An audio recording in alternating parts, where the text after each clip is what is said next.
It's a frigid winter night in Colorado Springs. But the bone-chilling temperatures don't stop 23-year-old Lisa Schaefer from craving something cold. Ice cream? Tonight, of all nights? It's out of my hands. I can't control what this little one wants. Okay, what flavor? I don't know, surprise me. Okay, I'm off work in about 20 minutes. I'll stop by the store on my way home. Thanks, Mom. I love you. Love you too. Bye. Lisa was waiting for her mother to come home. But she happened to doze off and went into a pretty deep sleep there for a while. Sometime during the night, she wakes up and thinks, I'm hungry. I want some ice cream. Mom told me she was going to pick this up for me. Mom, where's the ice cream?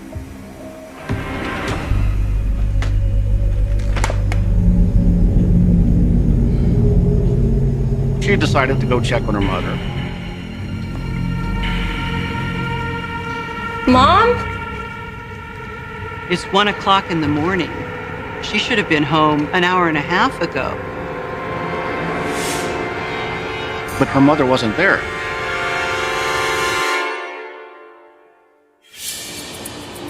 As the first rays of dawn shine their light on CSPD headquarters, Sergeant Joe Kenda already has his nose to the grindstone.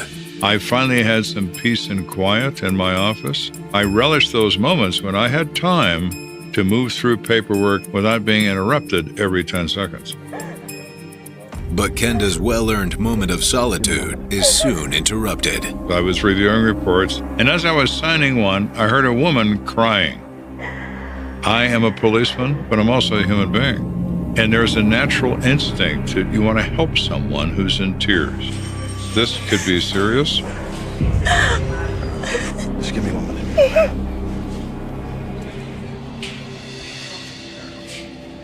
So who is she? Her name is Lisa Schaefer. She said her mother, Elaine, never made it home from work last night, so she wanted to come in and report her missing. And how far along is she? She says she's due in 1 month. Let's go get her. She was hysterical. She was upset. She was concerned. So you have to take a very diplomatic approach so as not to put a great amount of stress on a young girl in an advanced stage of pregnancy. Miss, I'm Sergeant Kenda. Why don't you join us in my office and we can see if we can figure this all out. Okay. Please have a seat. Thank you.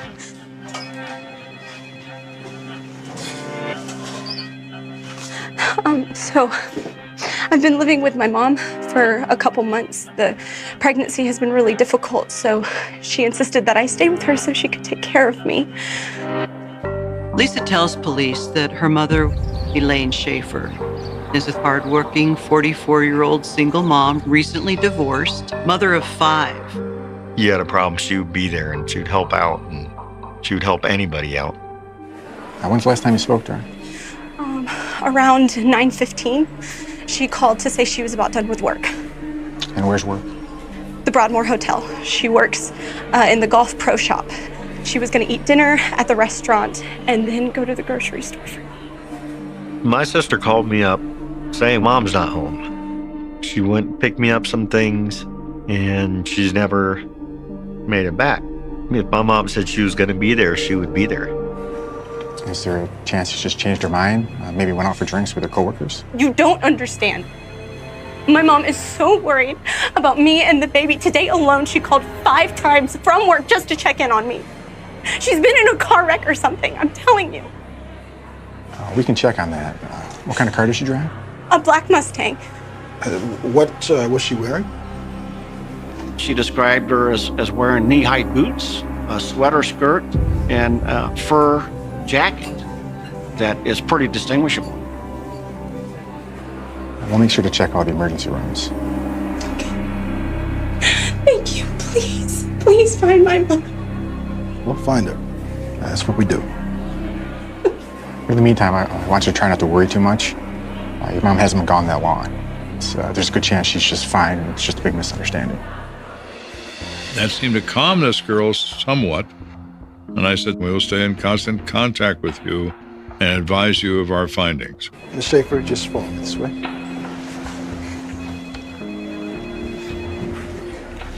But despite his assurances, Kenda has a suspicion something terrible has happened to Lisa's mother. As a policeman, your instincts kick in. And my first thought was the fact that she called her 5 times that day and then never came home? Something isn't right about that.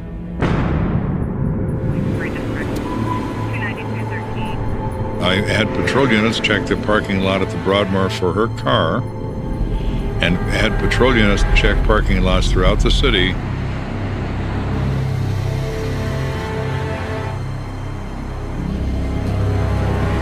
You want to alert your traffic officers. Has there been an accident involving this vehicle? You want to also alert officers to start checking parking lots of grocery stores in the area. The initial search comes up empty. I got nothing here, Sergeant. 10-4. Thanks. Let me know what else you turn up. In terms of a missing person under the circumstances that Lisa Schaefer described, no news is not good news in this case. As the rest of the city begins its day, Kenda dispatches a pair of investigators to Elaine's workplace to gather any information they can. The Broadmoor Hotel is a very prestigious hotel here in Colorado Springs. It has hosted presidents, celebrities, a place that people in Colorado Springs are very proud of. She worked in the golf shop. You're all set for your tea time tomorrow, and here is your receipt. Thank you very much. Thank you. Have a good one. Excuse me, ma'am. Yes. We're with the Colorado Springs Police Department, and were you working last night? Yes, I was here. My name's Sharon Johnson. What can we help you with? Lane Schaefer did not make it home last night from her shift. Oh my God. I was wondering why she hadn't come in yet. She said that Elaine has worked there for years. She never calls off sick, and she never just doesn't come in without calling. So she's very alarmed. When was the last time you saw her? Last night, around close, it was about 9:30. Sharon says she saw Elaine in the hotel restaurant before heading home. You all wrapped up? Yeah. I'm gonna finish up here and go home to my daughter. She's expecting, you know. Congratulations. Thanks. I feel too young to be a grandma. She was going to stop at the grocery store and pick up some ice cream for her daughter. As far as I know, after dinner, she went to the supermarket and then went straight home. Okay. Thank you for your time. Joe, looks like this is a dead end. Okay, thank you. Let me know if anything changes. Copy that. Kenda. The more I hear, the more I don't like it. My instincts tell me this is not a disappearance. This is a crime. And I don't think this is going to end well at all. For 2 days, police failed to uncover any additional information regarding Elaine Schaefer's whereabouts. But then, a man driving on the outskirts of town makes a startling discovery. Joseph McCormick is driving his pickup truck out in the middle of the plains.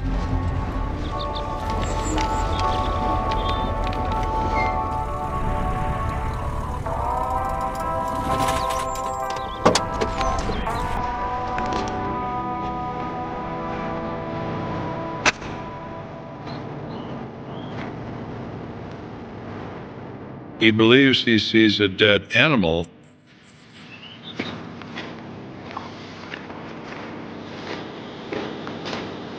This is not an animal.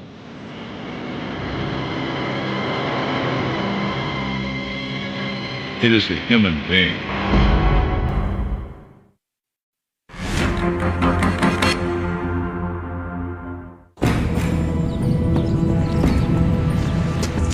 We are investigating a missing persons case, and now El Paso County calls to report that they are investigating a death in close proximity to the city limits of Colorado Springs.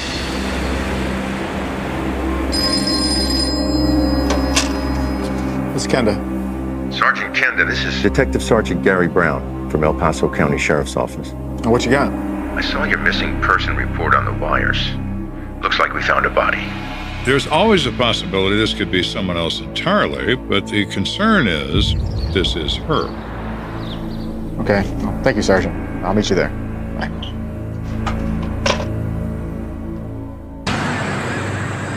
A short time later, Kenda and Sergeant Robert Sapp arrive at the scene.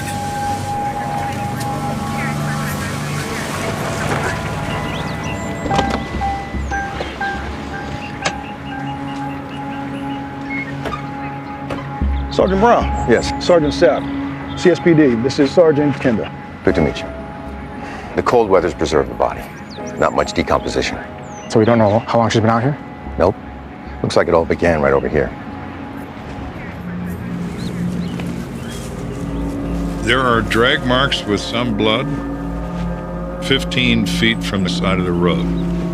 This person was wounded before dragged to a final resting place and is then shot to death.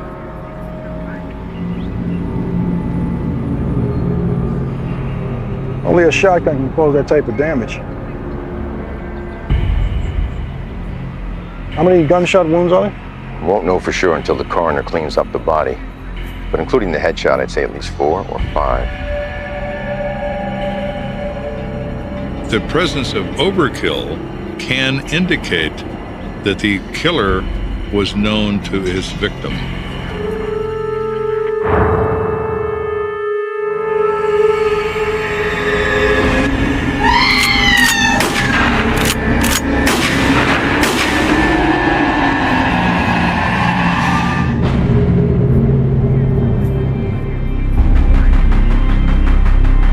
I asked the coroner to perform a rape kit.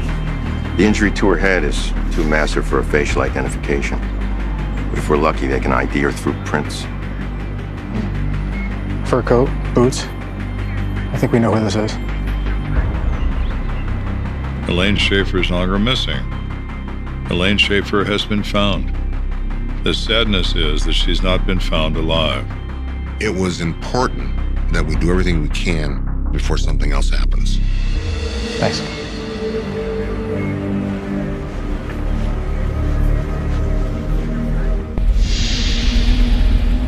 That evening, El Paso County Sheriff Sergeant Gary Brown notifies Elaine's family of the tragic news. The El Paso County Sheriff's Office took the lead in this investigation due to the fact that the body was located within the jurisdiction of the Sheriff's Office. Hi, is Lisa Schaefer here? Yeah, I'm her brother Andrew. May I come in?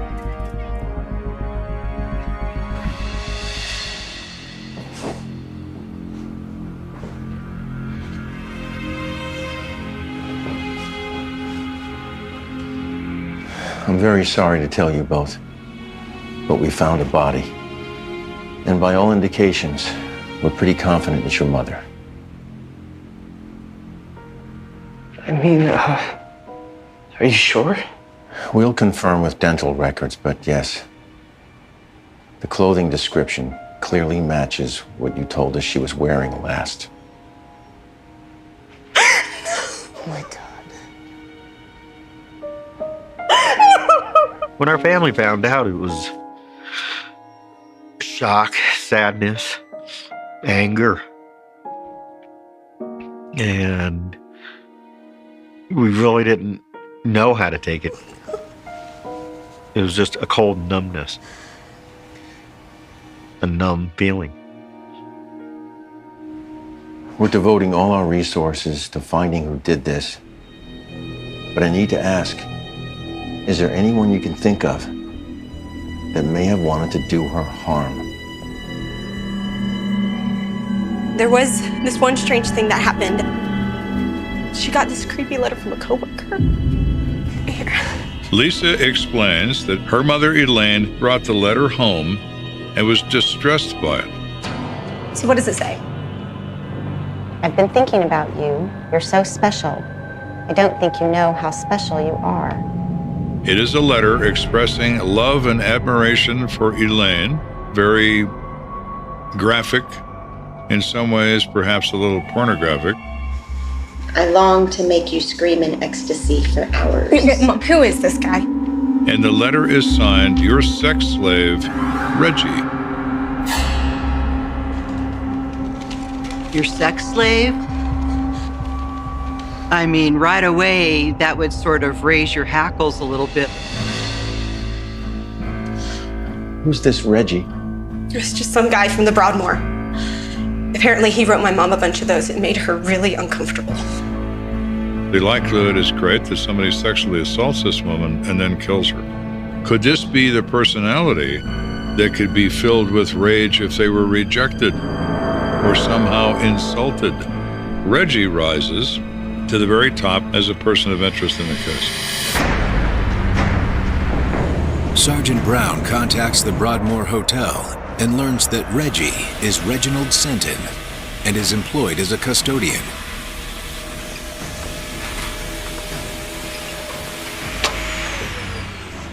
You Reginald Senton? Yeah, that's me. Do you know Elaine Schaefer? Yeah, she's a friend. Works here in the pro shop. What's this all about? Well, Elaine's been missing a couple days, and I was wondering if you knew anything about that. Missing? Wow, I don't know. Reggie does immediately express concern, but Sergeant Brown does not tell him Elaine Schaefer's been found. Why would you think I have anything to do with this? Because I get the sense that you wanted more from Elaine than just friendship. Did you write this? Yes, sir. Reggie freely admits it. Yes, he did. He thought that Elaine Schaefer was the prettiest woman he'd ever seen, and he felt that it was important for her to know how he felt about her. Hi, Elaine. Hi, Reggie. I am off work pretty soon. And I was wondering if you maybe want to grab a cup of coffee after work? Oh, sure. Why not? So we went out on a few dates. And did it get physical? Yeah, a little. I mean, I really liked her. Elaine Schaefer was recently divorced, and the two of them had sort of developed a friendship, but it became the kind of thing where maybe Reggie was thinking a little bit more about Elaine than she was about him. I wrote some letters, hoping to spark some interest. Reggie selected a method as best described as somewhat unusual, but that was his method that he thought would work.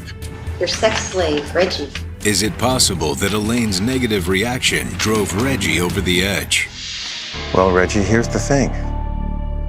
We found Elaine's body. What? She was shot multiple times. Reggie has a very believable emotional reaction to the news of her demise. So can you tell me where you were Tuesday night? Drinking with a friend. Stayed at his house. He can vouch for that, I swear. And he's able to describe that quite clearly, provides the address, provides the phone number. Do me a favor. Don't leave town. Yes, sir. They check on his alibi, and it's solid. So now we have murder with no suspect. But just when it appears the investigation is at a standstill, a call comes in over the radio. County Dispatch. Elaine Schaefer's vehicle is found in the parking lot of a grocery store, most likely the site of her abduction. This is very promising news.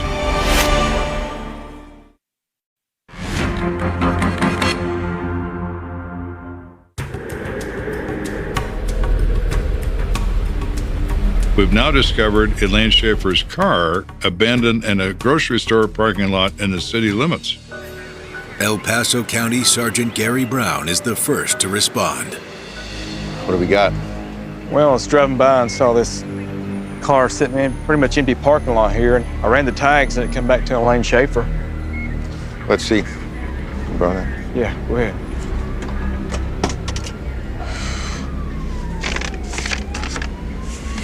Groceries. The discovery makes investigators wonder if Elaine had been ambushed by a predator while picking up a late-night snack for her daughter Lisa. She had put those items in her car and probably closed that door, and most likely at that point was confronted by someone who is armed. The groceries also provide another critical piece of information. The transaction showed that it was January the 19th, 1988, at around 11 p.m. Bingo. Now we know roughly when she was abducted. And that's not all. There is a cashier number on the receipt, which means that Sergeant Brown has someone to speak to in regard to Elaine Schaefer buying these groceries. This could be almost the last person to see her alive. Nice work. Thank you.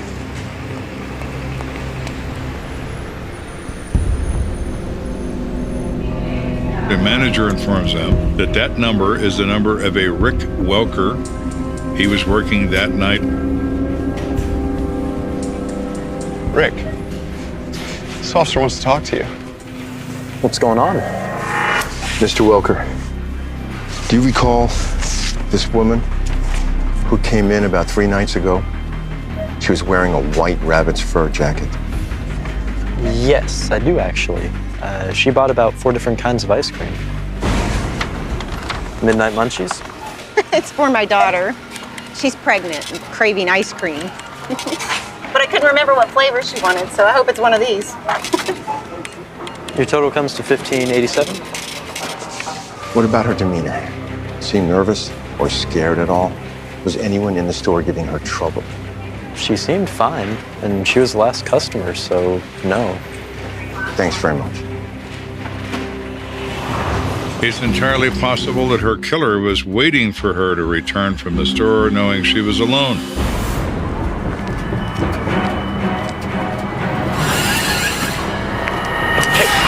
And forced her to come with him. The following morning, Sergeant Brown meets with the coroner. He and Kenda know when Elaine was abducted. Now they hope to determine whether she died shortly thereafter, or if she was held captive for a few days before being killed. What have we got? Let me show you. It's pretty rough. Multiple wounds.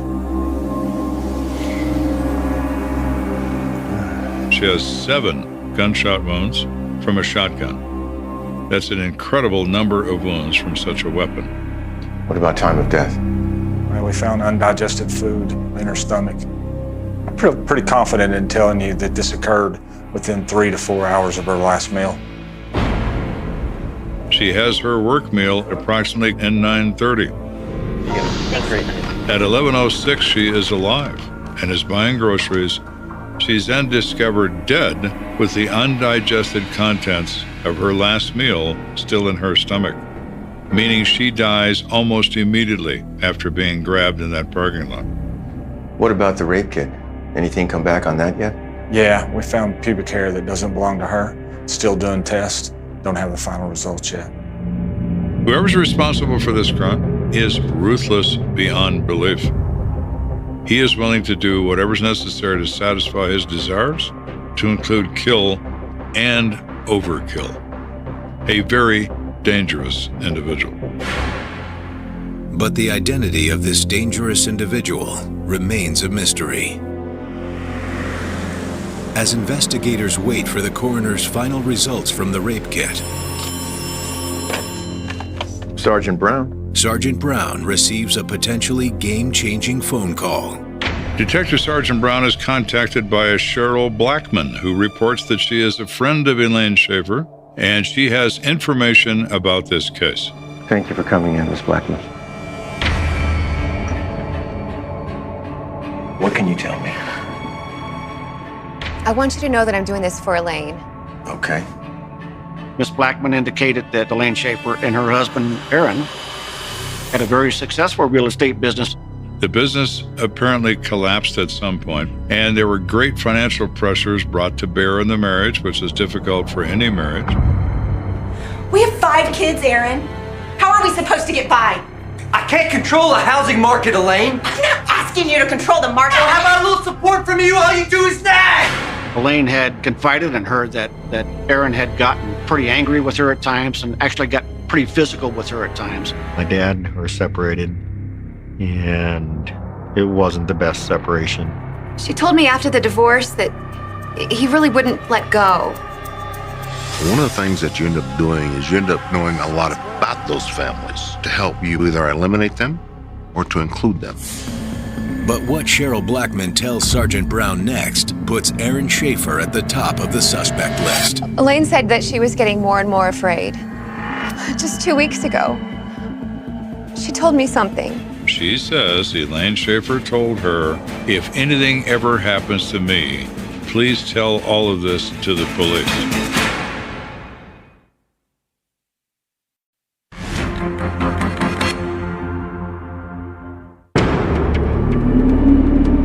We've discovered that Elaine Schaefer lived in fear of her ex-husband, and he might be involved in this crime.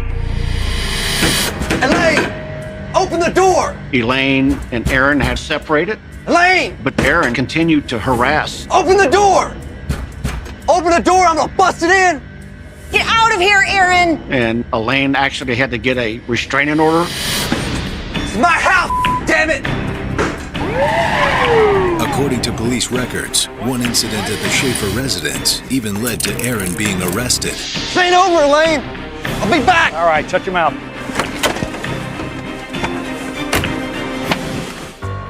With Aaron Schaefer now a suspect, investigators bring him in for questioning. Aaron realizes that he's in potentially a great deal of trouble because he has had problems with Elaine in the past. So, Aaron, it's no mystery why you're here and why we need to talk to you, right? Look, I'm not proud of myself. I did some things I shouldn't have. But I didn't murder her. Besides, I wasn't even in Colorado at the time. When my marriage fell apart, I went to California to start over. So why are you here now? Because my daughter, Lisa, wanted me here. He says Lisa called him in California and informed him of the death. He then immediately flew here. Can you prove that? Call Lisa and ask her. Sergeant Brown contacted Lisa, who confirmed in fact she reached him by phone in San Diego, where he was living. Mr. Schaefer is therefore out as involved in this crime. It's an emotional letdown for everybody, but it also recharges the batteries because now we're even more determined. As days pass, the murder remains unsolved. But Kenda's thoughts never stray from trying to find Elaine Schaefer's killer. In my mind, this is more and more likely a stranger attack. Someone is taking the chance of being observed, forcing a female at gunpoint into a vehicle in a public place, resulting in sexual assault and murder. This is not a first-time crime. This is a repeat offender. Operating on this chilling theory, Kenda sends out a department-wide call to any member of the CSPD who might have worked a similar case. Within hours, an officer comes forward. Excuse me, sir. I have something I think you might be interested in. I took down a report of attempted kidnapping pretty recently. Officer Hill approaches me to report that he remembers a woman named Carol Jones, who was abducted at shotgun point from the parking lot of a grocery store. Keep looking forward. He told her to drive to the interstate, and if she didn't do what he said to her, he would kill her. He is acting as if he is a user. Cocaine can induce rage and paranoia in people and change behavior dramatically. Please. Please don't kill me, please. Shut up and drive. Officer Hill explains, at that point, Carol Jones makes a courageous decision. She pulled up to a intersection, and she thought, if I don't get out of this car, I'm going to be killed.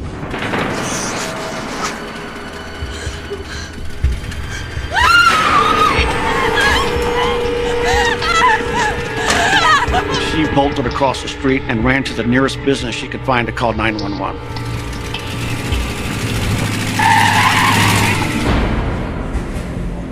I just thought it mirrored the case you're working on pretty closely. Yeah, definitely. Thank you, Officer Hill. Thank you, sir. It's obvious to me that this is our dude. It's him. It's him. Now, who is him? After speaking with Kenda, Sergeant Brown takes a closer look at the Carol Jones case and finds a connection to another abduction attempt about 2 weeks earlier in a suburb of Denver. Greenwood Village Police. Hello, Detective Harris. Detective Sergeant Gary Brown from the El Paso County Sheriff's Office. What can I do you for, Sergeant Brown? I'm working a case that could be related to your kidnapping. Can you tell me what happened? Yeah, a local here in Greenwood Village named Kathy Winston Was doing some grocery shopping when she was attacked in a parking lot.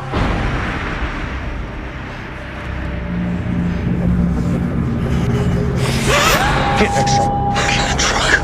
No, get away from me! So now we have the use of a shotgun, kidnapping females as targets of opportunity. According to Greenwood Village Police, Kathy Winston was able to provide police with a crucial piece of information that led them directly to her would-be abductor. She was able to give that license number to the Greenwood Village Police Department. We're getting more excited. The speed picks up because now we're getting close to where we believe we've got something. Now, where is this going to lead us? Well, that's what we're about to find out.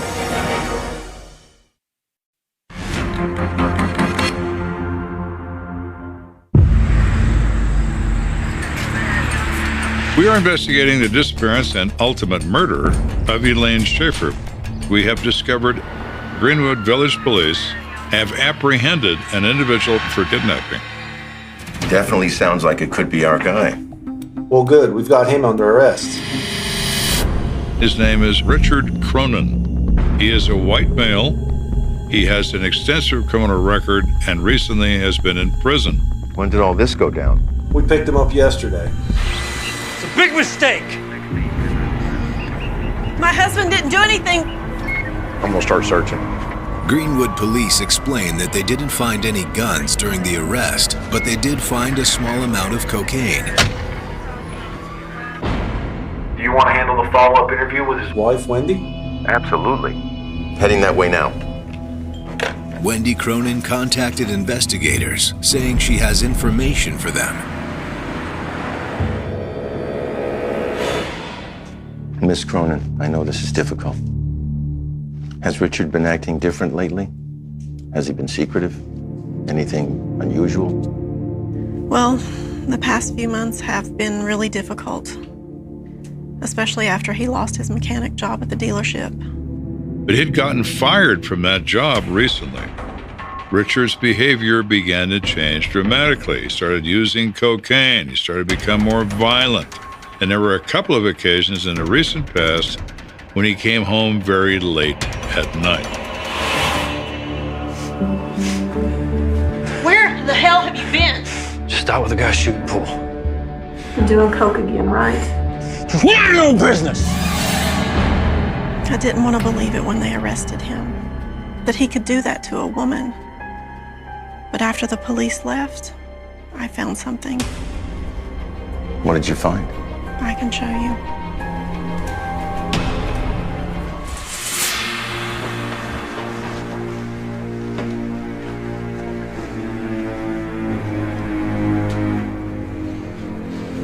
And they find a 12-gauge riot shotgun with a 7-round capacity. The exact number of shots fired into Elaine Schaefer.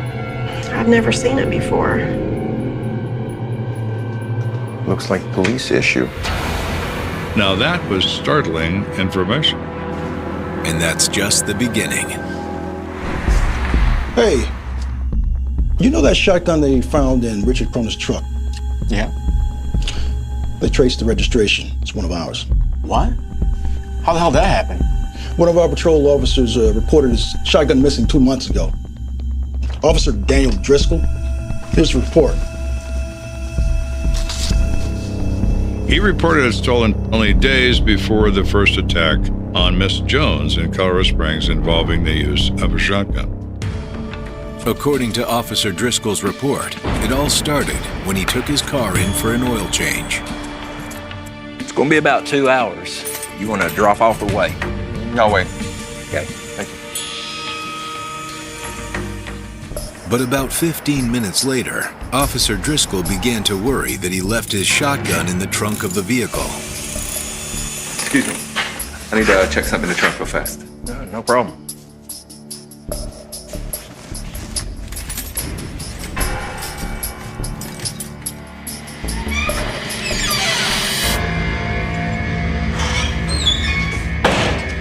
There a problem? No problem. Thank you.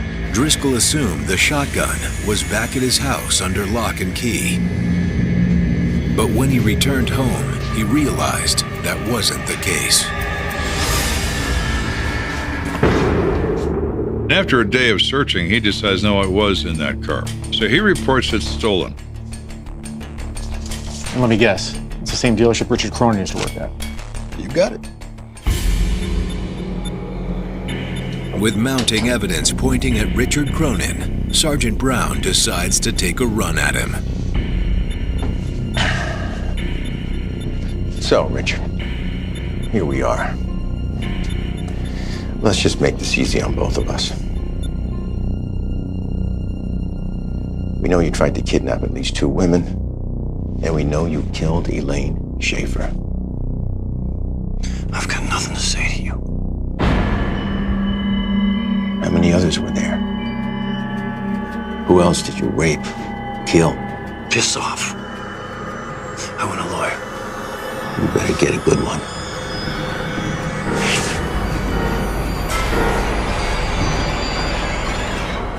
Though Richard Cronin isn't talking, the final analysis of the rape kit comes in, and it speaks volumes about Cronin's connection to the crime. The pubic hair found at the autopsy was a match to Richard Cronin. There are fibers from the blouse worn by the victim attached to the Velcro closure on Mr. Cronin's jacket that was taken from him the day of his arrest. Based on the evidence, Kenda believes Elaine Schaefer wasn't the first woman Richard Cronin attacked. Thanks. Great. But she was likely the first one he murdered. She is observed by Richard Cronin, who is hunting that particular night. He's hunting for a target because he is a wolf. Was he on a roll? Had he made a decision that this was his new life? Kidnapping and rape? Maybe serial killing as well.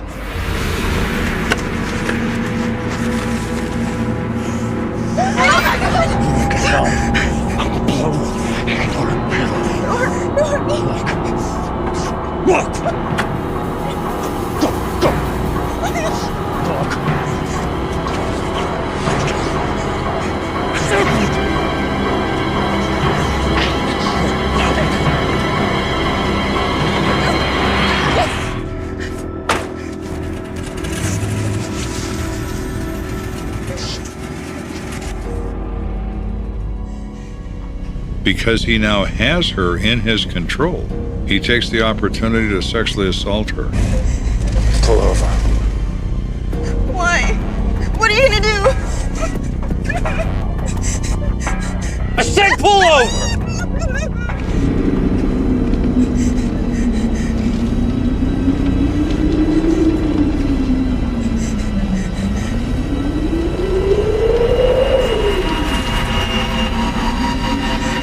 After he sexually assaults her, she either says something to him or tries to escape.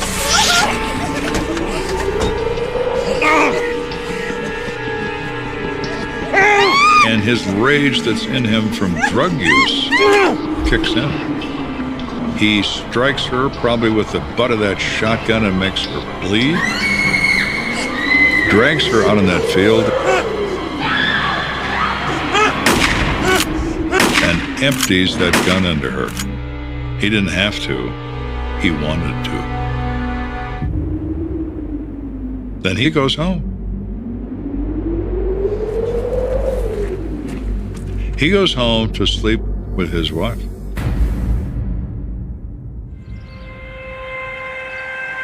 In December 1988, Richard Cronin pleads guilty to felony murder and is sentenced to life in prison.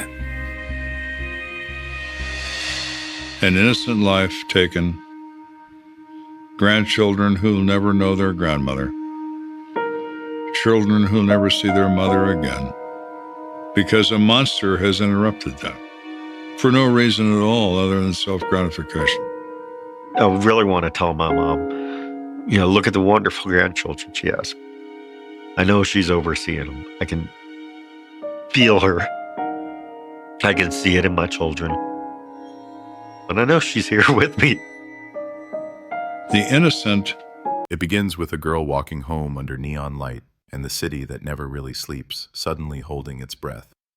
Seoul, late summer 1993, heat trapped between concrete towers, air heavy with exhaust, instant ramen, and the low murmur of televisions behind thin apartment walls. A 19-year-old freshman, Han Soo-jin, steps out of a cram school at 9:47 p.m., bows to her tutor, adjusts the strap of her backpack, and disappears into the glow of the main road. That is the last moment anyone can say, with certainty, that she was still part of this world. No camera follows her, no eyewitness remembers her clearly. One girl among millions in a restless megacity. And yet, 3 decades later, her name will still be whispered with the same chilling phrase, the 1993 cold case. She is not the kind of girl people expect to vanish, top of her class, the kind that leaves sticky notes for her mother on the fridge, the kind that keeps a planner neatly color-coded with every test date circled twice. Her dream is simple, almost painfully ordinary. Pass the university entrance exam, get into a good school, find a stable job, ease the weight on her parents' shoulders. On that night, her notebook is in her bag, her bus card is in her pocket, her favorite cassette tape is still in the player by her bed. Nothing in her room suggests running away. Nothing in her life suggests secret enemies. She sends a short message from a public phone at 9:52 p.m., telling her mother she'll be home late. After that, the line of her life simply cuts. The first sign that something is wrong is quiet, almost too quiet to notice. 10 o'clock passes, then 11, midnight. Her father dozes in front of the TV. Her mother checks the clock, tells herself buses run late, that the girl will walk in any minute with an apology and a tired smile. The minute hand completes another circle. The TV blares some late-night variety show. The hallway stays empty. At 1:23 a.m., the mother finally picks up the phone and dials the local station, her voice low and embarrassed at first, as if she's inconveniencing the officers on duty. By the time the call is logged, it has turned into something else, something raw, something that the officer on the other end will remember for years, a mother's voice that already sounds like it knows the answer and hates it. The missing person report is filed, a patrol car is dispatched. 2 officers, shirts slightly untucked, roll through the sleepy streets of the neighborhood, expecting to find a girl sulking on a curb, maybe crying after a fight with a boyfriend, maybe asleep on a late bus. It would not be the first time. They check the bus stops along the route from the cram school. They check the convenience store near the intersection. They ask the clerk if he saw a girl in a white blouse and navy skirt carrying a worn brown backpack. He hesitates. Says a lot of students come through. Maybe, not sure. The officers look at each other, that first faint flicker of unease passing between them. Unease that will, in time, turn into something much darker. Morning brings noise. Neighbors stepping out with trash bags, street vendors setting up carts, children in uniforms clustering at corners. But in the small apartment where the Han family lives, sleep has not come. The mother's eyes are swollen. The father's voice is hoarse from repeating the same answers. Relatives arrive, carrying nothing useful. Just questions. Just worry. Flyers are handwritten, photocopied at the nearest print shop, the machine sputtering and jamming as if protesting the urgency. A grainy school photo is blown up, the smile on the girl's face now looming from telephone poles, bus stops, and the notice board of the local police station. Missing. Last seen. If you have any information. Words that will fade in the sun long before the questions do. Investigators start with the obvious. Family, friends, teachers. They pull attendance records from the cram school. She left at 9:47 p.m., say the logs. Her tutor remembers she seemed tired but normal. No argument, no strange call, no last-minute change of plan. Classmates recall her stuffing notes into her bag, complaining about a math problem, waving goodbye. No one remembers her being followed. No one remembers a strange car outside. But memory is a slippery thing, especially when officers arrive with tape recorders and notepads, when every casual observation begins to sound like potential evidence. One friend thinks she saw a man in a dark cap leaning against the wall near the gate. Another insists the street was empty. The inconsistencies multiply like shadows under a flickering light. Then comes the first maybe. And a taxi driver, mid-40s, claims he picked up a girl matching her description near the station that night, says she sat in the back clutching her bag, giving short, polite answers, says she asked to be dropped near a park one stop before her usual neighborhood, says she paid an exact change and stepped out without looking back. The park is small, bordered by a low fence and a row of aging apartment blocks. Families pass it every day, children play there after school. But that night, if the driver's telling the truth, it becomes the last known stop on the girl's route. Officers sweep the area, they comb the bushes, they search the public restrooms, they find nothing, no bag, no shoe, no signs of a struggle, just candy wrappers, cigarette butts, a crumpled love letter someone didn't quite manage to throw away. Under the harsh fluorescent light of the station, the taxi driver's statement is examined, prodded, doubted. His timeline doesn't quite match the mother's recollection. He can't describe the girl's face in detail. He hesitates when asked about her skirt length, about whether she wore a school badge. Yet he remembers the exact fare. He remembers the park. The detectives note the gaps, but they also note something else. His hands trembling slightly when he lights a cigarette, his eyes flicking to the tape recorder as if it might suddenly accuse him. Is he nervous because he's lying or because he knows what everyone in that room is thinking? In a missing girl case, the driver who claims to be the last to see her is never just another bystander. The press catches the scent. High school girl vanishes on way home, read the first headlines in the local papers, tucked under stories about politics and economic reforms. A day later, the phrasing sharpens. Mysterious disappearance in Seoul neighborhood. Call-in shows buzz with speculation.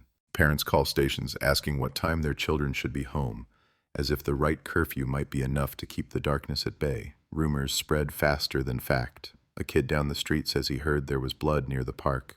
A woman in the market swears the girl was seen getting into a black sedan with tinted windows. None of it is confirmed. All of it is repeated. The neighborhood, once just another anonymous pocket of the city, becomes the latest setting for a headline no community wants. Shock and fear as cold case begins. Days blur. The case file grows thicker while the trail grows colder. Search teams expand the radius from the park.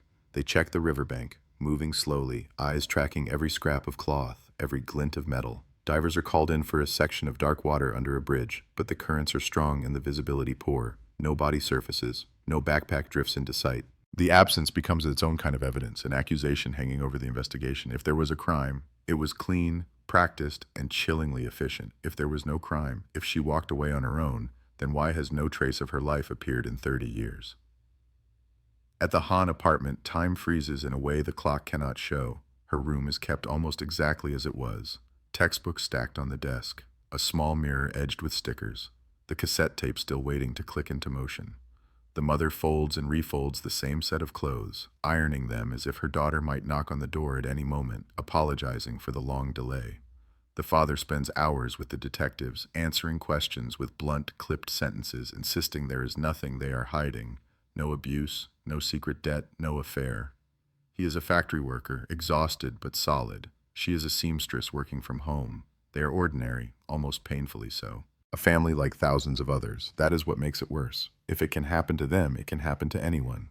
The detectives move outward. They look at the men who share the girl's daily orbit, the cram school tutor, the neighbor who always seems to be in the hallway, the owner of the corner shop who sells students late-night snacks and instant coffee. Each is asked where they were that night. Each offers an alibi that is either too neat or too vague. The tutor says he was grading papers at home, alone.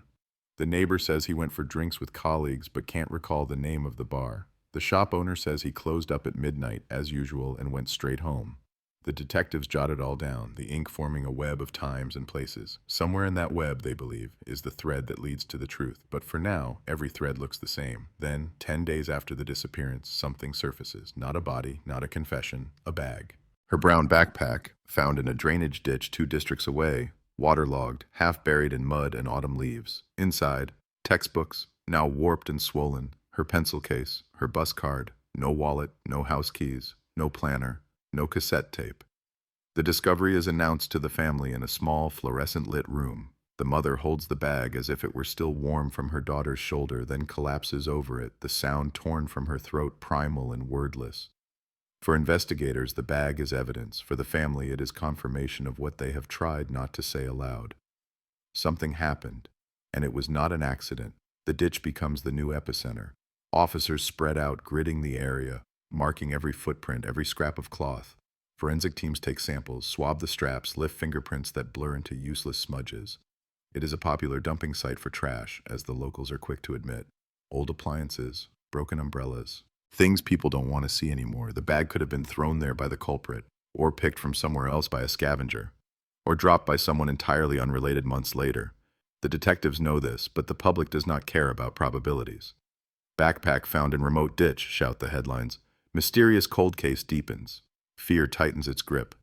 And somewhere in the middle of all this, between the press conferences and the nighttime searches, a quiet understanding settles over the investigation. The chances of finding the girl alive are shrinking by the hour. The case that began as a missing person report is shifting, almost imperceptibly, into something else. A suspected abduction, a probable homicide, a story that will not end with a tearful reunion at the station doors.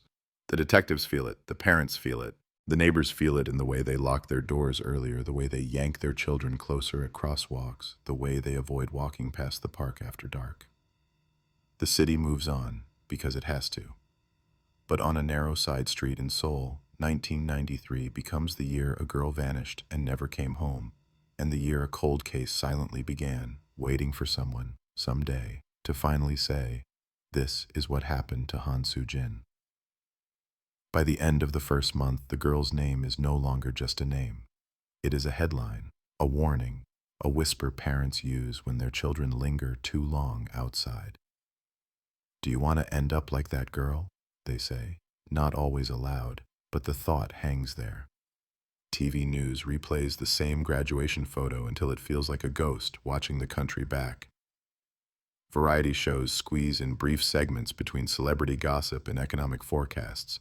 Radio talk shows debate what went wrong with society, why young women are no longer safe walking home from cram school. Politicians, seeing the fear, promise harsher penalties, more patrols, better lighting. Cameras pan across the small park and the muddy ditch as if repeatedly showing the emptiness might somehow fill it with answers. At the center of it all is a man who never wanted to be on TV. Detective Lt.Joe, early 40s, tie always a little crooked, eyes that look like they gave up on a full night's sleep years ago. He stands behind the podium at the first major press conference, the flash of bulbs turning his face into a flat mask. He outlines the facts in measured tones. The time she left the cram school, the last confirmed phone call, the discovery of the backpack. He answers questions about the taxi driver, about the park, about the ditch. Journalists keep pushing for something more dramatic, a twist, a suspect they can splash across the front page. All he can offer is what he has, fragments. After the cameras are off and the microphones pulled away, he returns to the windowless room where the case file lives, where the walls are slowly disappearing under maps and photos and scribbled timelines. Red string and push pins form a web that looks impressive at a glance, like a detective drama set brought to life. But when you step closer, when you trace the lines with your eyes, you see it clearly. They go nowhere. A route from the cram school to the bus stop, from the bus stop to the park, from the park to a ditch 2 districts away. Between them, blank spaces, black holes. He goes through the statements again. The tutor, the classmates, the convenience store clerk, the taxi driver, the parents. He listens to the tapes late at night, rewinding certain phrases, replaying hesitations. Did the friend pause too long when asked about the man in the cap? Did the driver stumble because he lied or because he is tired of being asked the same questions? On one tape, he hears the mother's voice trembling as she whispers, "Please just tell me if she's dead." He stops the tape, rubs his eyes, and lights another cigarette that he doesn't really taste. The taxi driver, in particular, refuses to fade into the background like a piece of scenery. His name is Park Jin-soo, 2 children, a wife who works in a tiny restaurant, a man who has spent 20 years threading the city's arteries at night, picking up people at their most exhausted, drunk, or desperate. He sits across from Lee in the interview room 3 separate times. Each time, his story is basically the same. He picked up a girl near the station. She seemed quiet. She asked for the park. She got out. But small details wobble around the edges. The time of pickup shifts by 10 minutes. The direction of approach changes. Once he says she sat on the left side of the back seat, another time on the right. Once he's sure she paid with coins, another time with a crumpled note. Lee knows how memory works. It does not record, it rewrites. And yet, something about the inconsistencies gnaws at him. He orders a polygraph. It comes back inconclusive, a word that pleases no one. The tabloids run with it anyway. Taxi driver fails lie test.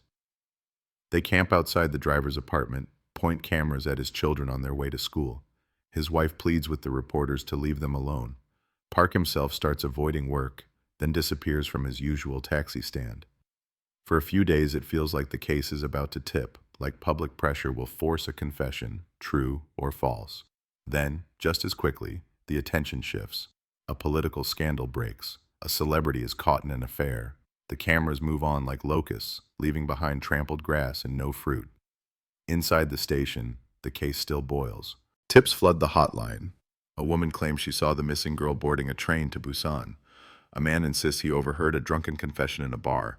A self-styled psychic arrives at the front desk clutching a rosary and a notebook, declaring God showed her the body buried under a church. Officers are dispatched, hours are wasted, dirt is dug up. Nothing. The psychic shrugs, says sometimes the messages come in symbols, and leaves as if she hasn't kicked open the family's hope only to let it fall again. There are calls that are not logged officially, calls that arrive at odd hours. When the night feels heavier, the corridors quieter. Once, the station phone rings at 3:17 a.m. Lee picks it up, expecting a patrol report or a drunk complaint. Instead, a male voice, low and distorted, breathes into the line. "You'll never find her," it says in slow, almost amused Korean. Then a click. The trace fails. The number leads nowhere. Was it the perpetrator, a cruel prank, an attention seeker reading the headlines and deciding to insert himself into the story? The file gets a new note. Anonymous caller, voice distorted, content, taunting. It joins the pile. At home, Lee's own family starts living with the case's ghost. His wife complains that he's barely present even when he's sitting at the table. His teenage son, the same age as the girl, avoids his gaze. The boy hears the news, hears the word cold case tossed around on TV, and quietly changes his own route home from school without telling anyone. The fear is contagious, seeping through the cracks of every household that watches the story unfold. As weeks turn into months, the investigation shifts gears from sprint to marathon. The initial surge of manpower fades. Extra officers are reassigned. The search radius can't expand forever. A city this size has too many alleys, too many basements, too many locked doors. Detectives start working rotation on other cases, even as the missing girl's file stays on their desks like a permanent stain. The Han family, once surrounded by sympathetic neighbors bearing food and condolences, now finds visitors thinning out. People don't know what to say after the 5th week, after the 3rd month. Grief that has no ceremony, no funeral, is awkward to stand next to. The neighborhood park gets a new set of lights installed, brighter, colder, washing the grass in a clinical glow that only makes the shadows look sharper around the edges.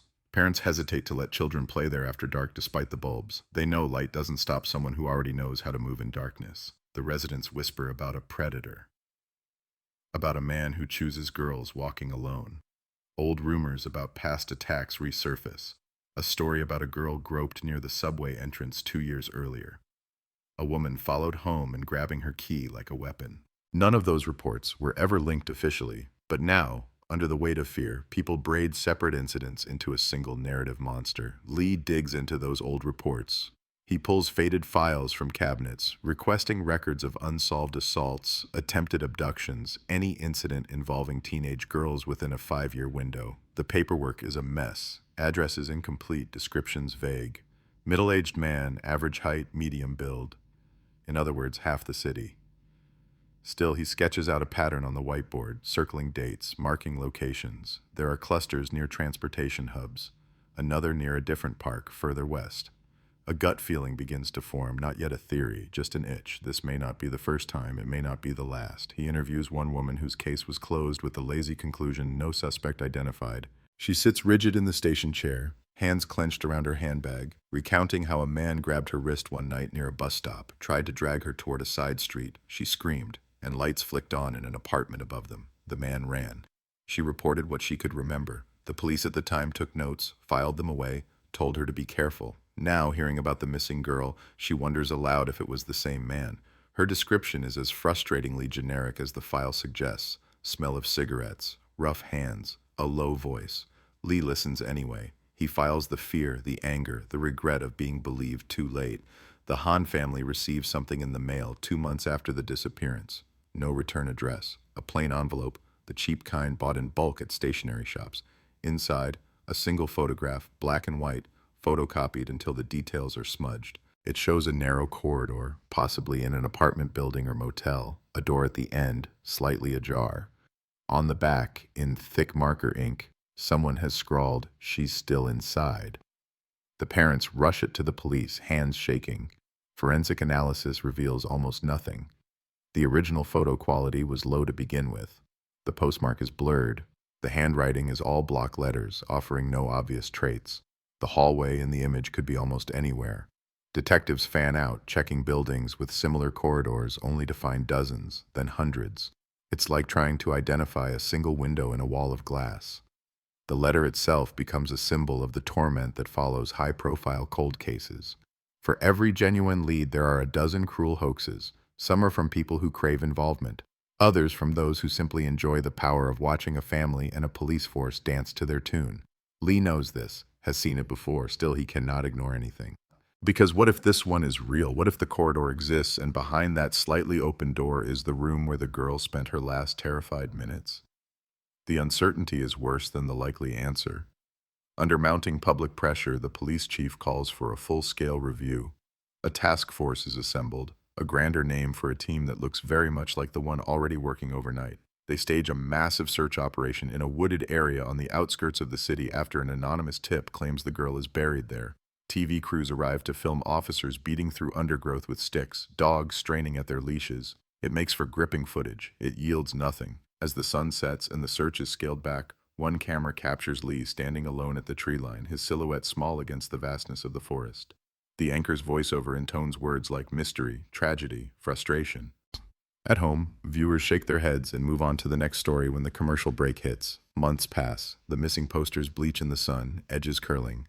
New announcements are stapled over them. Concerts, rooms for rent, political rallies. The girl's face peeks out from torn corners and then vanishes altogether as the flyers finally disintegrate and are swept away. The city reclaims its walls. The Hahn family remains frozen, like a photograph taped somewhere the wind can't reach.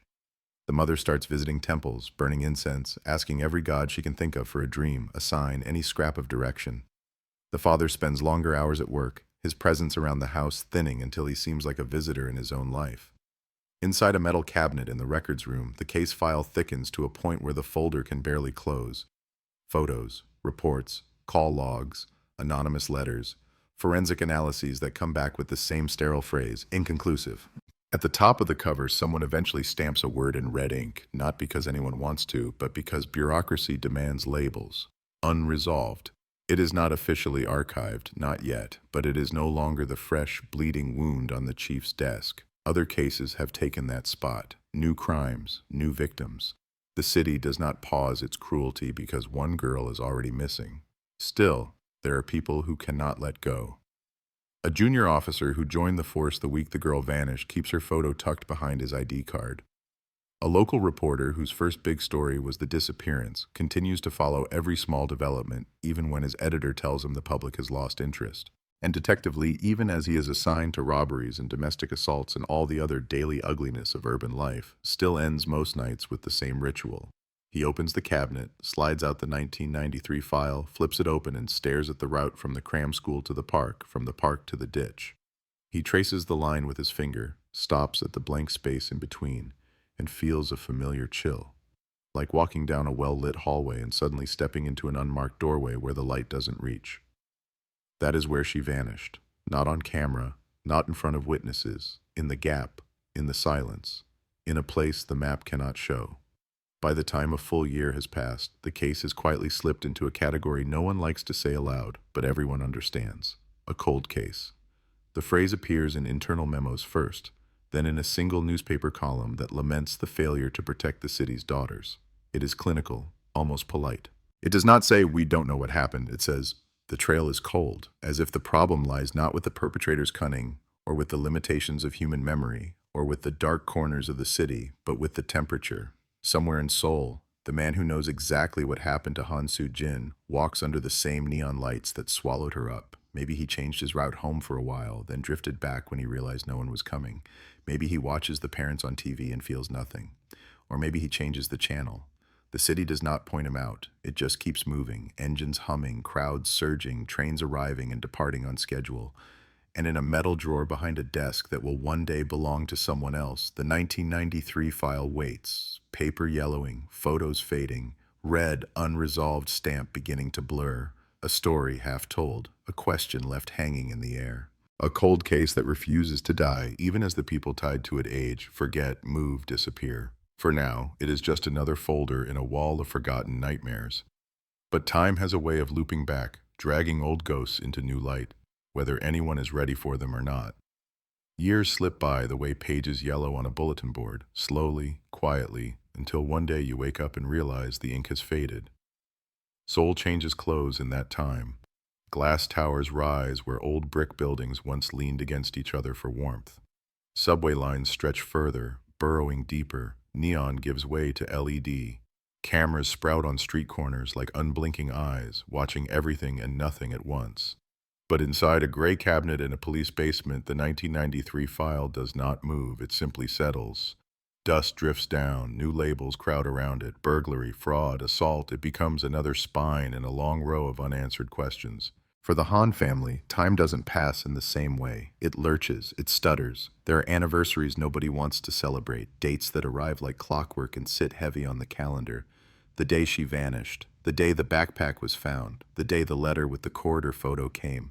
Each year on those days, her mother wakes earlier than usual and lights a stick of incense by the window, pressing her hands together until the knuckles whiten, whispering a name that once filled the house with after-school noise and now only fills silence. Her father rarely speaks of her at all. He channels grief into routine. Work, eat, sleep, repeat. In the evenings, he sits in front of the television, eyes on the screen, mind elsewhere. Sometimes another missing person story comes on the news, and he gets up and walks into the kitchen, hands shaking just enough to make the cups rattle in the cabinet. There is a moment about 7 years after the disappearance when it seems like the city has finally managed to erase the last visible trace. The alley where the girl was last reliably seen is widened and repaved. The park gets a new playground, bright plastic over old fears. The ditch where the backpack turned up is filled in during a road expansion. The physical landmarks that once anchored the case begin to vanish, one by one. On the surface, it looks like progress. Underneath, one detective feels like the ground is swallowing evidence along with concrete and rebar. Detective Lee has more gray in his hair now, deeper lines around his eyes. He has solved other cases since 1993. He has stood in living rooms and told families the words that the Hans never received. We got him. Sometimes there is relief. Sometimes there is only a hollow kind of satisfaction, the kind that comes from knowing what happened but not being able to turn back a clock. And yet, no matter how many files he closes, there is one he never stops reopening. Late nights, after a long shift, he still slides the cold case out of its slot and leafs through it the way some people leaf through old love letters. The city is changing the tools he has. New forensic labs open. DNA becomes more than a term heard in foreign crime shows. It becomes a word whispered with cautious hope in briefing rooms. Digital databases grow, swallowing fingerprints, mugshots, case reports. Younger officers talk about forensic breakthroughs with the bright zeal of a new generation that believes technology can fix anything humans have broken. Lee listens, wary but not dismissive. He remembers the bag, the straps, swabbed and sealed. He remembers the pencils, the bus card. He remembers the lab report that came back in the early days with a flat, disappointing line. Sample degraded, no usable profile. Maybe, he thinks, technology has caught up to where they needed it to be then. He pulls strings for a quiet re-examination. The evidence boxes, labeled and archived, are hauled out of storage under the flicker of warehouse lights. In the lab, technicians open them like time capsules, carefully lifting out items that have not seen air in years. The backpack smells faintly of paper and old rain. Fabric is cut, swabbed, processed with new techniques. Tiny traces of skin cells, once too faint to read, are coaxed into yielding information. Weeks later, a report lands on Lee's desk. There it is, a partial DNA profile, just enough to be compared, just enough to enter into a system and wait for a match. The input is almost anticlimactic. A lab technician sits at a keyboard, types numbers and letters, hits enter. Somewhere, servers hum, monitors blink. A digital search races through thousands of profiles collected from criminals, suspects, and convicted offenders. The first time, nothing comes back, not even a maybe. The sample is partial, imperfect. The system shrugs. The technician apologizes as if it's her fault. Lee nods, lips compressed. He didn't expect a miracle on the first try, but something has changed, and he knows it. The case has left the confines of a paper folder and stepped into a database that will keep checking, quietly, automatically, every time something new is added. A nameless shadow has become a string of numbers waiting for a match. Outside, the world is loud with other stories. The late 90s and early 2000s bring waves of economic upheaval, new scandals, crimes that monopolize front pages for months, serial killers, financial fraudsters, high-profile kidnappers. The 1993 case makes brief, occasional reappearances in the media. An anniversary article here, a documentary segment there. Each retelling sands the edges a little smoother, compresses complexity into a few phrases. Top student, vanished without a trace. Unsolved mystery haunting a neighborhood. People who weren't even born when it happened grow up knowing her name only as a cautionary tale, like a ghost story parents tell to keep daughters from walking alone at night. Then, 1 year on the 10th anniversary, an investigative journalism program decides to reopen the wound on national TV. They interview the parents, now visibly older, eyes dulled but not extinguished. They sit in the old apartment, the camera zooming in on the desk that still holds a neatly stacked row of textbooks from an era long gone. The mother takes down a box of her daughter's things, a dried corsage from a school event, old notebooks with small, tidy handwriting, and her hands tremble so much that one notebook slips and falls open on the floor. The camera lingers on a page where the girl has written, in English, a simple sentence. My dream is to make my parents proud. It is the kind of detail TV producers love. It is the kind of detail that drives strangers to tears in living rooms across the country. Phones at the station ring again after the broadcast. People call with fresh theories, with memories newly unearthed by the show. A former cram school student says she recalls a man who used to linger by the gate smoking, watching the girls. A retired janitor from an apartment block near the park remembers cleaning graffiti from a stairwell around that time, a crude drawing of a girl crying under the words, "She's not coming back." None of it can be tied directly to the case. Hearsay piled on hearsay, tough to verify, easy to believe, harder to use. One call stands out not because of what it offers, but because of who makes it. The taxi driver, Park Jin-soo, the man once half vilified, half pitied by the public, contacts the station himself. He is older too. His voice on the line sounds thin, worn down by years of being the almost suspect. He asks to speak to Detective Lee specifically. When Lee answers, there is a pause long enough to make him think the call has dropped. Then Park speaks. All these years, Park says, they still look at me like I did it. He coughs.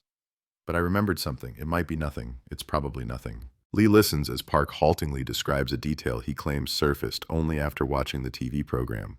A neon sign near the spot where he dropped the girl off. At the time, he didn't mention it. It seemed irrelevant, just another glow in a city of neon. But the sign, he now insists, was flickering badly that night. Letters half lit, half dead, making the word on it look wrong, like something else. It kept going off, on and off, he says. I remember because she glanced at it through the window. It caught her attention. It is, on the surface, meaningless. A broken sign, a flicker, a girl looking out the window, but something about the way Park describes it, the obsessive focus, pulls at a thread in Lee's mind. Signs can be traced. Businesses come and go, but records remain. He asks Park for any additional detail, letters, colors, nearby landmarks. Park struggles, apologizes. Time has eroded specifics. All he can offer is a vague impression, a bar or club name, English letters, maybe blue or green light. For younger detectives on the team, this seems like grasping at smoke. For Lee, it is a reason to move. He dispatches officers to comb through old business license records around the park from that year, cross-referencing names, addresses, any establishments that had prominent exterior signage. They find a bar that used to be there, long since closed, its location now occupied by a franchise coffee shop. The name is unremarkable, a generic English word that could be found on a dozen other storefronts. Still, he visits the new tenant, walks the strip of sidewalk where the taxi might have stopped, imagines the sign buzzing overhead in 1993, casting a sickly, stuttering light.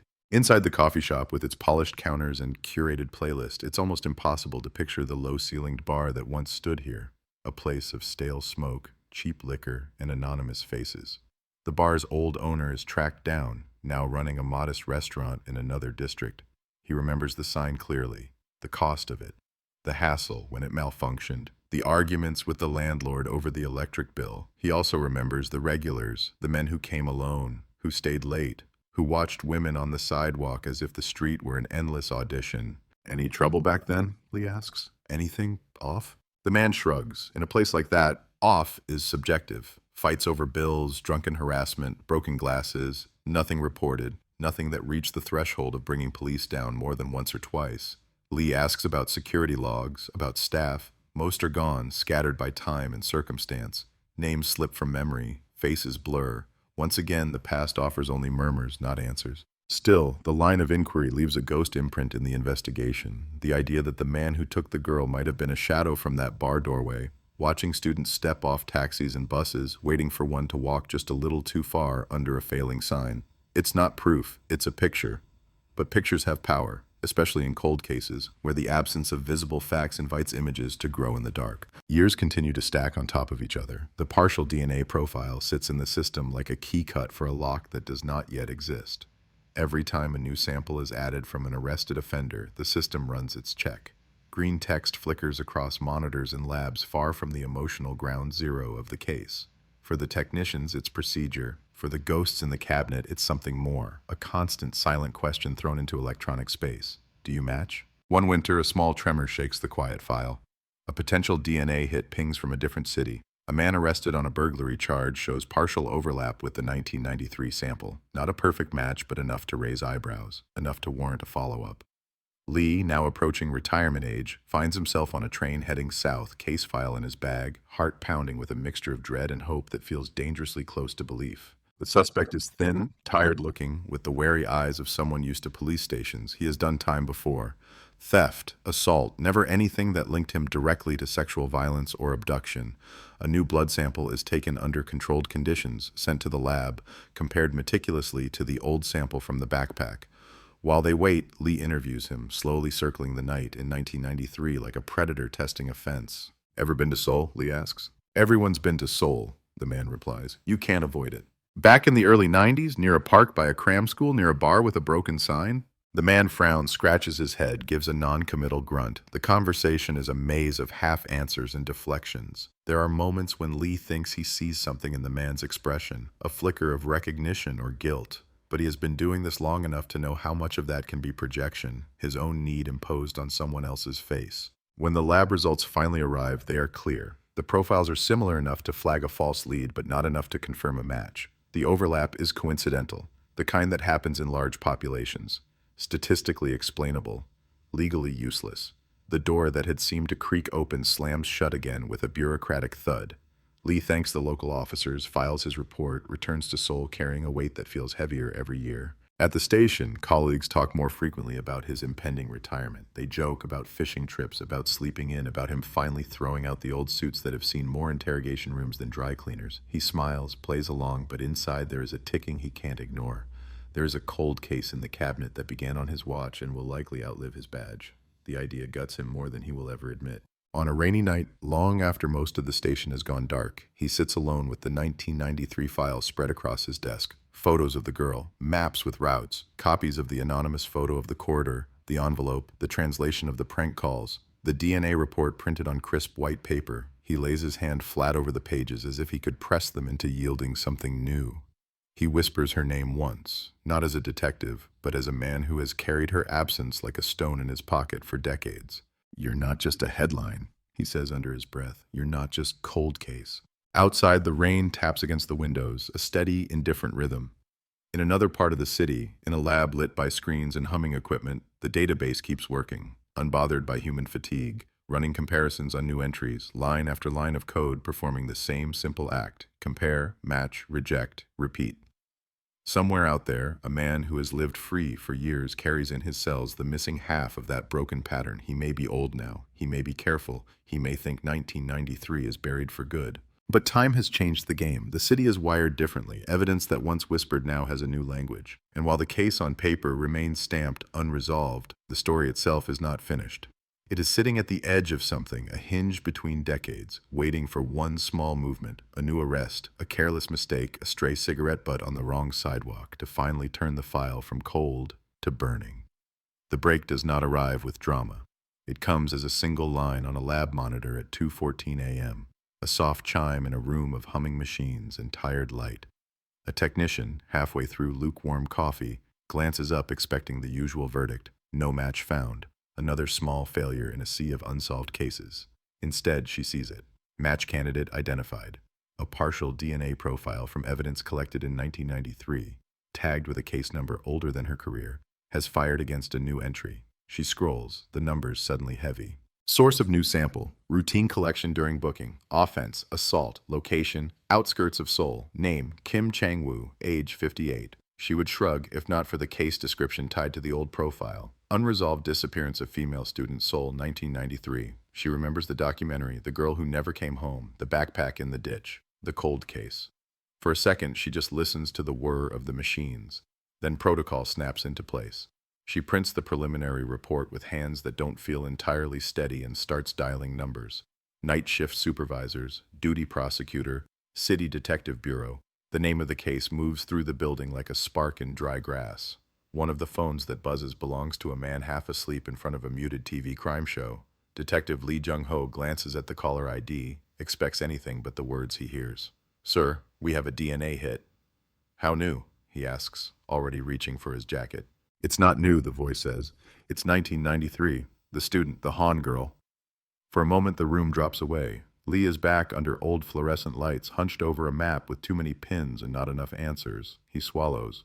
"I'm coming in," he says. The streets are slick with earlier rain when he drives to the station. At the security desk, the guard's raised eyebrows say enough. In the briefing room, younger detectives sit in a half-circle, laptops open. On the central screen, two bar-coded profiles glow side by side, one from 1993, one from last week. A green line links them.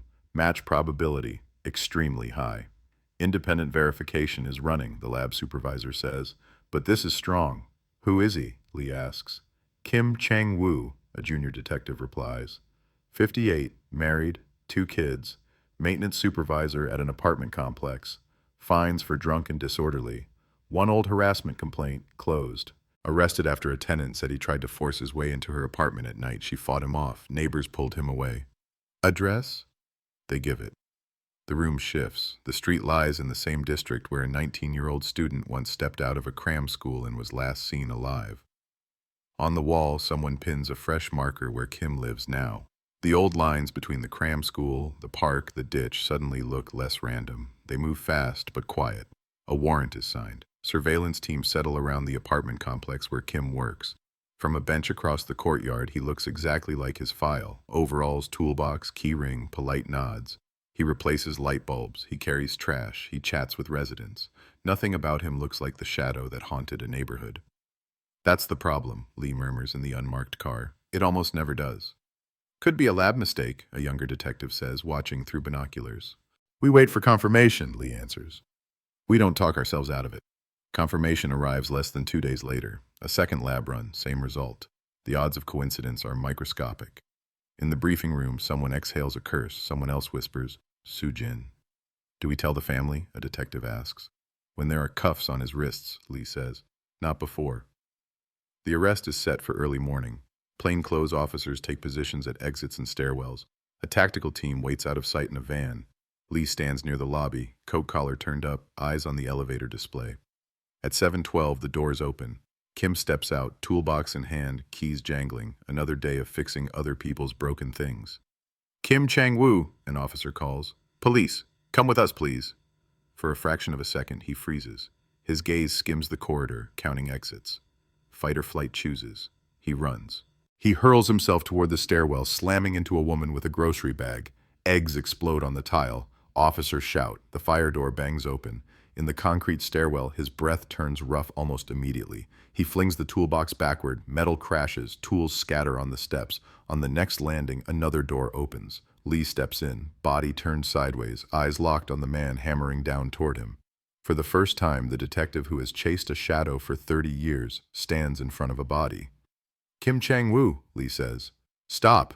Kim tries to twist past him. Reflex answers. Lee grabs his arm, pivots with the momentum, drives him into the wall. Other officers pile in. There is a flurry of limbs, a hoarse curse, a boot scraping concrete. Then the sound that matters, handcuffs snapping shut. The stairwell magnifies the charge that follows. "You are under arrest on suspicion of involvement in the disappearance and presumed murder of Han Soo-jin in Seoul, 1993. The name drops like a weight. An older resident halfway up the stairs gasps. "That girl," she whispers. Doors crack open. Phones appear. By the time Kim is walked out of the building, photos are already traveling across group chats and newsrooms. He starts denying everything before they reach the car. I didn't touch anyone, he pants. You've got the wrong man. I don't know any Han. I don't know any student. Lee doesn't answer. The parking lot is for cameras. The interrogation room is where words will matter. At the station, while Kim is processed, a phrase begins to scroll across television tickers and phone screens. Seoul, 1993, cold case suspect arrested. DNA link shocks community. For a few hours, the city that once tried to forget remembers exactly where it was when posters went up on bus stops and parents tightened curfews. Before the press conference, there is one visit that cannot wait. The apartment is in the same building it was 30 years ago. The wallpaper has changed. The address hasn't. The liaison officer chosen by Lee knocks, hat in both hands. When the door opens, Han Soo-jin's mother looks smaller than any file photo suggested, hair completely white now. For a beat, she only sees a uniform and goes very still. Mrs. Han, he says quietly, we have news about your daughter's case. Her fingers grip the doorframe. The father appears behind her, thinner, stooped, but with the same set of mouth Lee remembers from old statements. The officer steps inside, closes the door. This is not hallway news. We have arrested a man, he says. His DNA matches evidence taken from Soo-jin's belongings. Detective Lee asked me to tell you in person. The TV murmurs in the background. The room seems to hold its breath. So, someone did this, the mother whispers. She didn't just disappear. It is something they have always known in their bones, spoken aloud now by an outsider. Tears come, not in a flood, but as slow, heavy drops. The father lowers himself into a chair. Is it certain? He asks. The DNA is strong, the liaison replies. There will be more investigation, a trial, but this is real. Detective Lee believes this is him. The mother presses her hand to her mouth, shoulders shaking. The father's gaze drifts to the framed school photo on the shelf, dusted, never moved. Tell Detective Lee, he says quietly, that we are still waiting. Back at the station, an interrogation room waits. Scuffed table, 2 chairs, bright light. On the table lies a swollen file, edges softened by handling. On top, a photograph of a girl in uniform, 19, hair tucked behind her ear. Detective Lee stands a moment in the doorway looking at that face. For years she has been a map point, a case number, a weight in a cabinet. Tonight she will sit, in a way, across from the man whose DNA was on her backpack. The door opens behind him. Officers lead Kim in, remove the cuffs, leave red marks on his wrists. He sits, eyes flitting to the camera, to the mirror, to the file. They stop on the photo. Lee takes the seat opposite, rests his hand on the file. This, he says, tapping the picture once, is why you are here. For a heartbeat, something flickers across Kim's face. Not outrage, not confusion, recognition, yanked up from where he buried it decades ago. The name he swore he didn't know hangs unspoken in the room. The cold case that lived for 30 years as a line of ink and a fading memory is no longer sleeping in a cabinet. It is here, under unforgiving light, staring at the man who thought time and silence would protect him forever, and asking the question the city has carried since 1993. What did you do on the night a girl walked under neon and never came home? Kim stares at the photo like it's a window he's been avoiding for 30 years and someone has just yanked the curtains open. For a moment, his mouth tightens in a reflexive smirk, the same crooked defensemen like him use in bar fights and traffic stops, but it doesn't reach his eyes. Those stay locked on the girl in the uniform, on the way her hair falls just behind her ear, on the faint tilt of her smile. All the rehearsed denials he started on the stairwell seem to hang for a second without a place to land. Her name is Han Soo-jin, Lee says, 19 years old, disappeared near your old neighborhood in August 1993. You've heard that name before. I told you, Kim mutters, voice rough. I don't. Your DNA is on her backpack, Lee cuts in. No shouting, no theatrics. Just the cold slide of a fact dropped between them like a blade.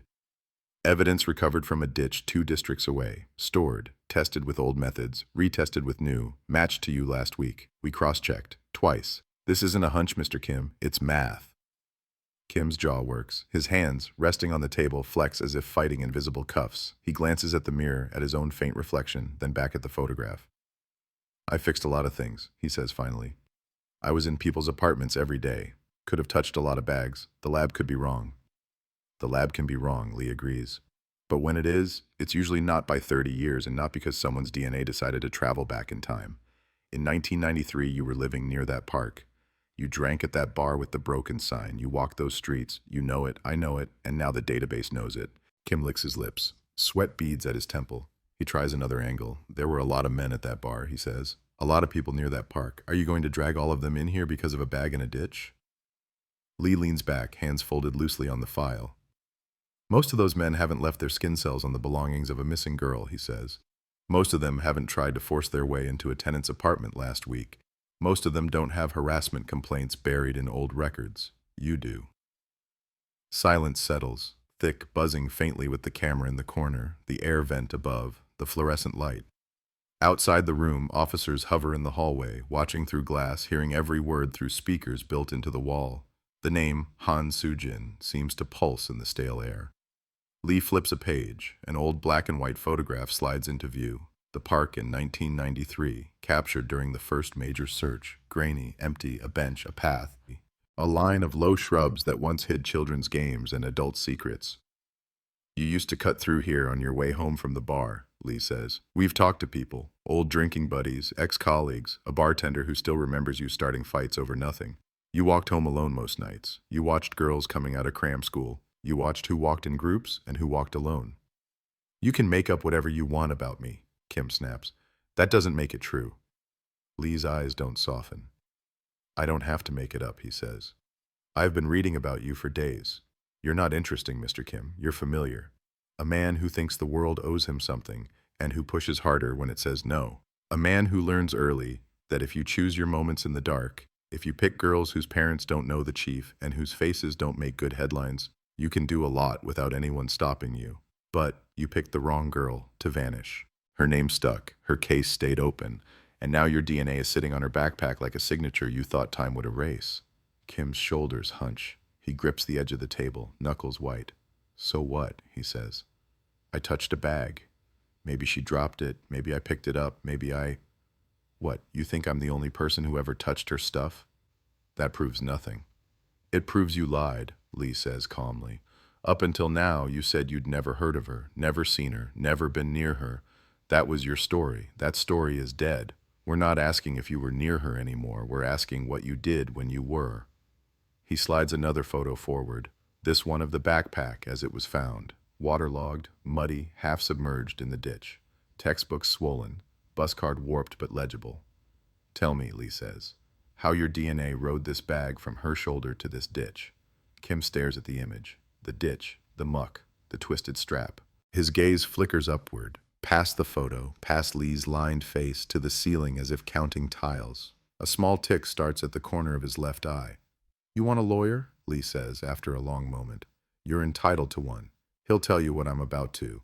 Right now, you have one thing I don't. Time. 30 years of it. 30 years where you could have chosen not to leave one trace, but you did. You left it, you drank, you kept your temper. You couldn't resist pushing. That's how we got you here. That's how we'll keep you here. Something in Kim changes at the word keep.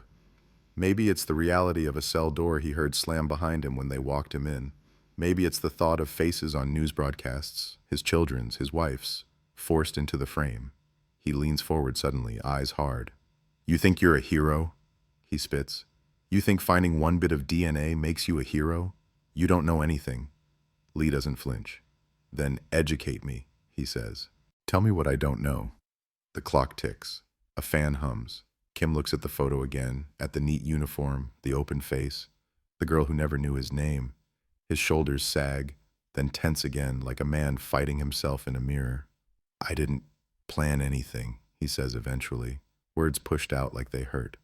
I was drunk. Everyone was drunk. It was summer, hot.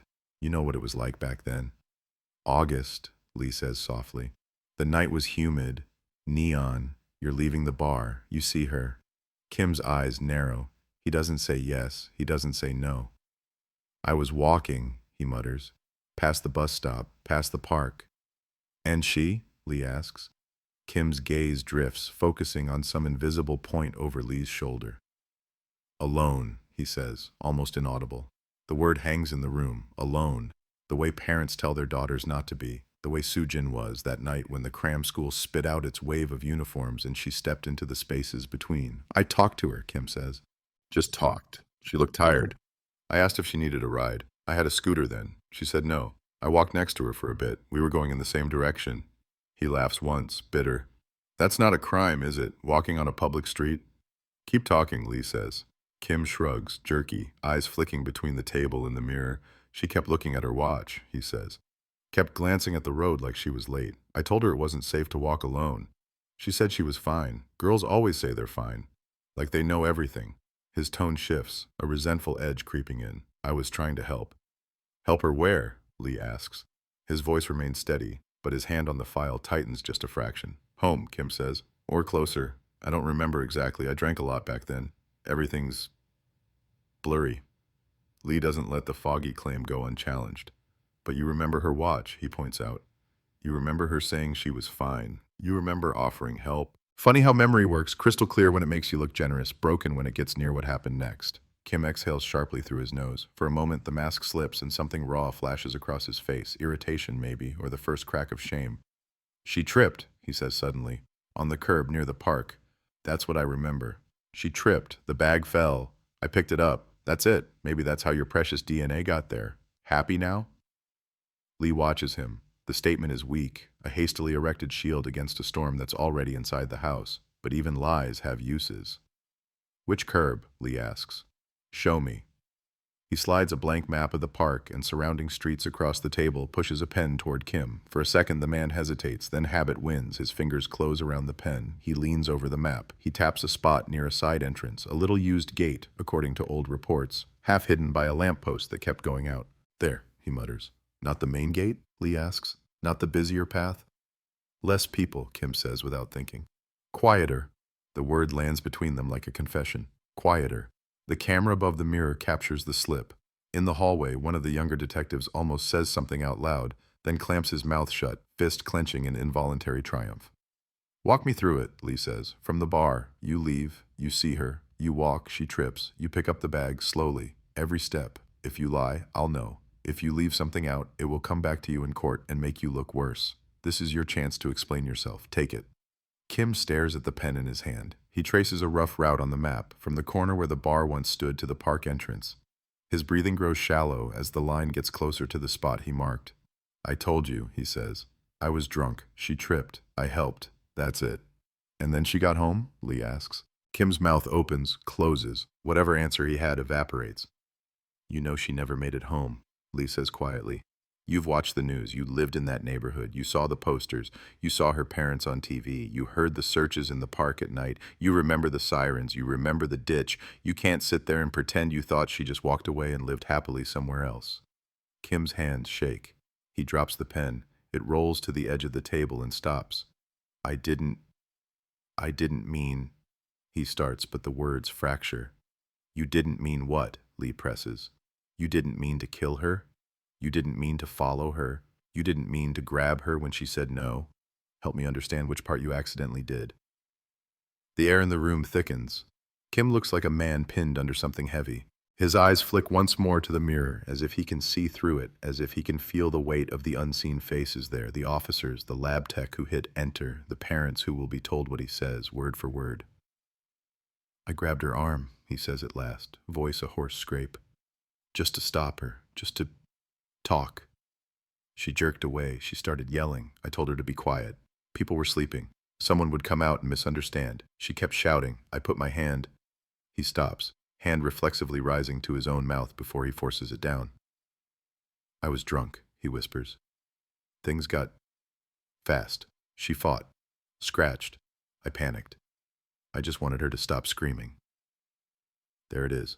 Not a full confession, not the word strangled, which hangs unspoken in the fluorescent air, but it's enough to change the shape of the room. Enough to darken the mirror on the wall, which now reflects not a victimless drunk, but a man describing a struggle with a 19-year-old girl who vanished that night. What happened next? Lee asks, voice dangerously calm. Kim stares at the map as if the ink lines could rearrange into a different outcome. It was quiet, he says. The irony is acid. Too quiet. I knew it was bad. I dragged her off the path, behind the shrubs. No one saw, no one heard. The lights were... He flicks his gaze up. The sign was flickering, like that night, like your TV show said. It was all flickering. He laughs, a short, broken sound. I left, he says. I ran. You think I'm some genius criminal? I just ran. I drank more. I told myself it was a dream. Next day, the posters went up. I thought, maybe she got up, walked home. Maybe it was someone else in the park that night. You tell yourself anything if it keeps you out of prison. What about the ditch? Lee asks. What about the bag? Kim swallows. I took it later, he says. I went back, wanted to see if it was real. The bag was there. Bloody strap. I thought, if they find this, they'll find me. So I took it, rode out on my scooter, threw it where no one looks at the trash. You found it anyway. Congratulations. Lee's hand tightens on the file so hard his knuckles pale. For 30 years, the ditch has been a symbol of failure. Now, in one trembling, resentful sentence, it has become a thread tied to a man's hand. Where did you leave her? Lee asks. His voice drops, every word heavy. Her parents have been waiting for 30 years. You owe them that answer. Kim's eyes dart to the mirror again, then to the camera, suddenly fully aware that this isn't just a room, it's a conduit. Whatever he says next will travel into living rooms, into court transcripts, into the minds of strangers. I don't remember exactly, he says, voice going flat. The shutters slam down, or slam. It was dark, trees, dirt. There's nothing left now. You've built over everything. Lee leans forward. Listen to me, he says. We have your DNA. We have your route. We have your description of grabbing her, dragging her, taking the bag, driving to the ditch. You think refusing to point at a spot on a map is going to save you? It won't. All it does is make you the man who killed a girl and then denied her parents the basic mercy of knowing where she lies. Kim's jaw locks. You want a full confession on camera, he says, so you can go on TV and say the case is solved so they can clap for you. Hero detective, the one who cracked the cold case. You don't care about the rest. Lee feels the words land. He swallows the anger, lets it settle into something colder. I've never cared about cameras, he says. If I did, I would have retired years ago and written a book about all the people like you who think they're more complicated than they are. This isn't about me, Mr. Kim.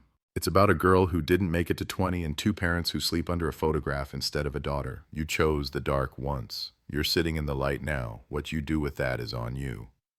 Kim looks away. The silence stretches. It becomes obvious what kind of man he is. Not the kind who seeks redemption when cornered, but the kind who clings to whatever scraps of control he can salvage, even if those scraps are just 3 words.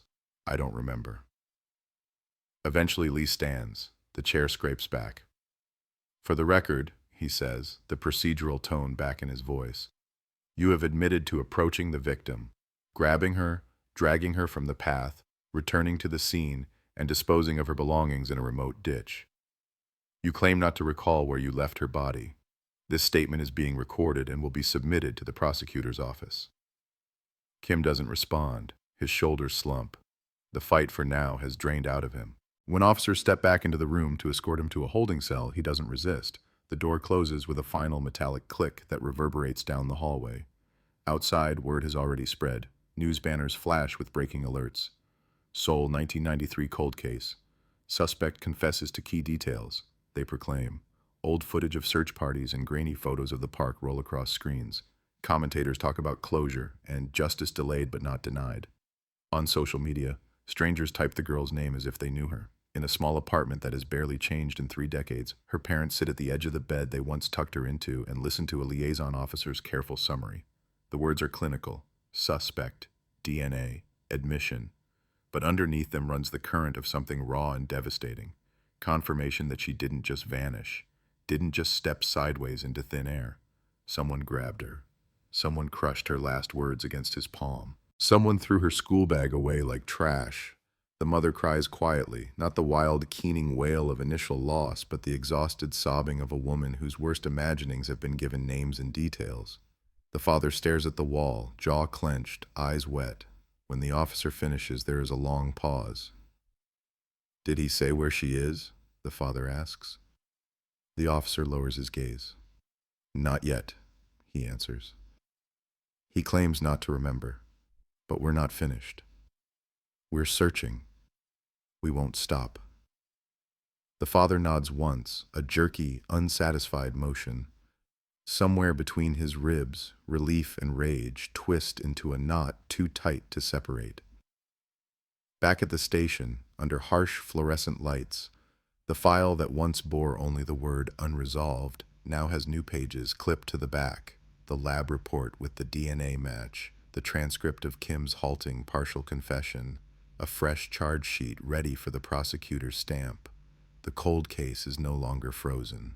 It has moved uncomfortably into a new category, solved on paper, unsolved in the deepest place that matters, a grave that still has no address. The search begins again, but this time it's not driven by hope. It's fueled by obligation, by guilt, by the knowledge that for 30 years, the city walked over a grave it never knew it had. Maps come out. Old aerial photos are pulled from archives. Urban planners' diagrams of what the park looked like before renovations are spread out on a conference table next to current satellite images. Lines are drawn, areas are circled. It's like trying to find a single breath in a storm, but nobody dares say that out loud. Specialized search units are called in, men and women used to looking for bodies long after the news cameras have moved on. They talk about soil disturbance, about ground-penetrating radar, about the possibility that any remains could have been shifted, scattered, built over. Around the table, the word bones is used instead of body now. Age has changed the vocabulary. Start here, Lee says, tapping the area near the side entrance Kim marked on the map. Work outward. Assume he's minimizing. Assume it's closer than he claims. Outside, the park looks nothing like the photos from 1993. The trees are taller, the shrubs are different. A jogging path winds where an empty strip of dirt once lay. A small outdoor gym stands where kids used to kick a ball until dark. Morning walkers pass the police tape with irritated looks that soften into unease when they see the uniforms, the equipment, the cameras setting up at a distance. The ground team moves with grim efficiency. Tarps go down. Sections are measured and marked with spray paint. The hum of the city fades at the perimeter, replaced by the muted thud of shovels, the beep of scanners, the occasional murmur of radios. Watching from just beyond the tape, Lee feels a strange doubling. He can see the park as it is and as it was, two versions of the same space laid over each other in his mind. In the older version, there are fewer lampposts, more shadows, a flickering bar sign casting a sickly halo.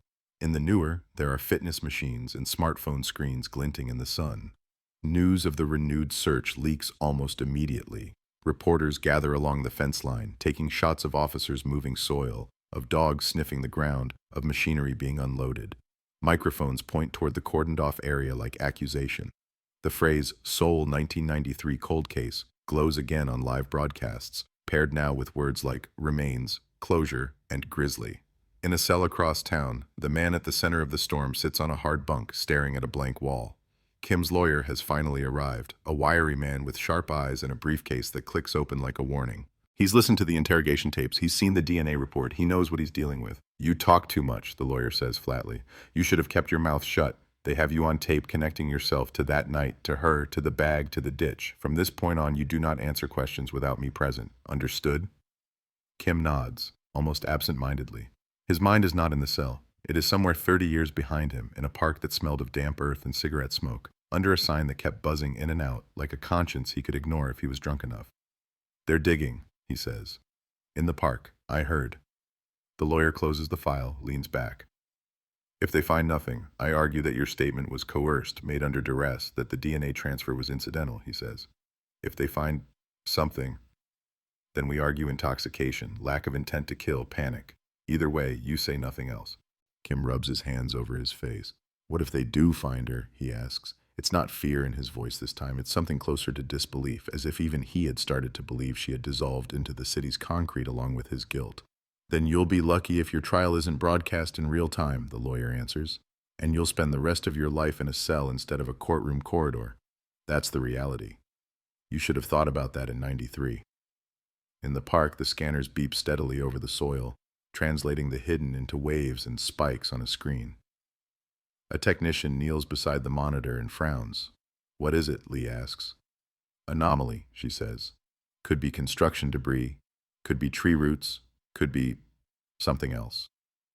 Markers go down. The digging slows, becomes more meticulous. Hands replace shovels, soil is brushed, sifted, examined. The air shifts. Even the reporters seem to sense it, their chatter thinning into a tense hush as they adjust lenses and zoom. Then quietly someone says, "Sir." It is not loud. It doesn't need to be. The tone carries. Lee steps closer, feeling his pulse hammer against his ribs. An officer is kneeling in a shallow pit, gloved hands hovering over something in the earth. He brushes gently. Pale, curved shapes emerge from the darker soil. Not plastic, not stone. Human. A fragment of a skull, part of a jaw, the curve of a rib. The world narrows to that small rectangle of earth. For a second, the park disappears. The city disappears. It's just bone and dirt and the sound of someone trying not to swear under their breath. Stop, the technician says. Slowly now. Record everything. Cameras, official, not media, are brought in. Every angle documented, every fragment mapped. The work is careful, reverent, as if they're excavating not just a crime scene but a time capsule, because that's what this is, a body buried in a year when none of the phones filming from beyond the tape existed, a secret that has waited under roots and footsteps and renovations. Get the forensic anthropologist, Lee says into his radio, voice clipped, and call the liaison. Tell him we found remains consistent with a young adult female. Tell him to prepare the family. The word consistent is a shield. It protects against making promises too soon. But everyone who sees that small, fragile jaw in the dirt understands what they're looking at. The bones are carefully lifted, placed in labeled evidence containers, carried away under the gray sky while reporters strain at the tape like a tide. By the afternoon, news tickers drop the word search and replace it with discovery. Possible remains found in park linked to 1993 cold case, they say. Commentators talk about the sorrow and relief of finding what's left. People who were children in that neighborhood in '93 write long posts online about being told to stay away from the park that summer, about grown-ups talking in low voices. The ghosts of that year bloom in high definition on screens. In the little apartment, the liaison officer sits again on the familiar couch, facing parents who have spent 3 decades in the waiting room of an answer. We can't formally confirm until the lab is done, he says gently, but the location, the approximate age, the context, it's very likely her. We'll need your DNA again, for comparison. It may take some time, but... The mother shakes her head, tears already streaming. That's her, she whispers. That's where he left her. She doesn't need science. A mother's sense of distance is measured in something deeper than meters and maps. For 30 years, she has felt an invisible weight in that direction every time she looked out the window. Now that weight has a hole in the ground to live in.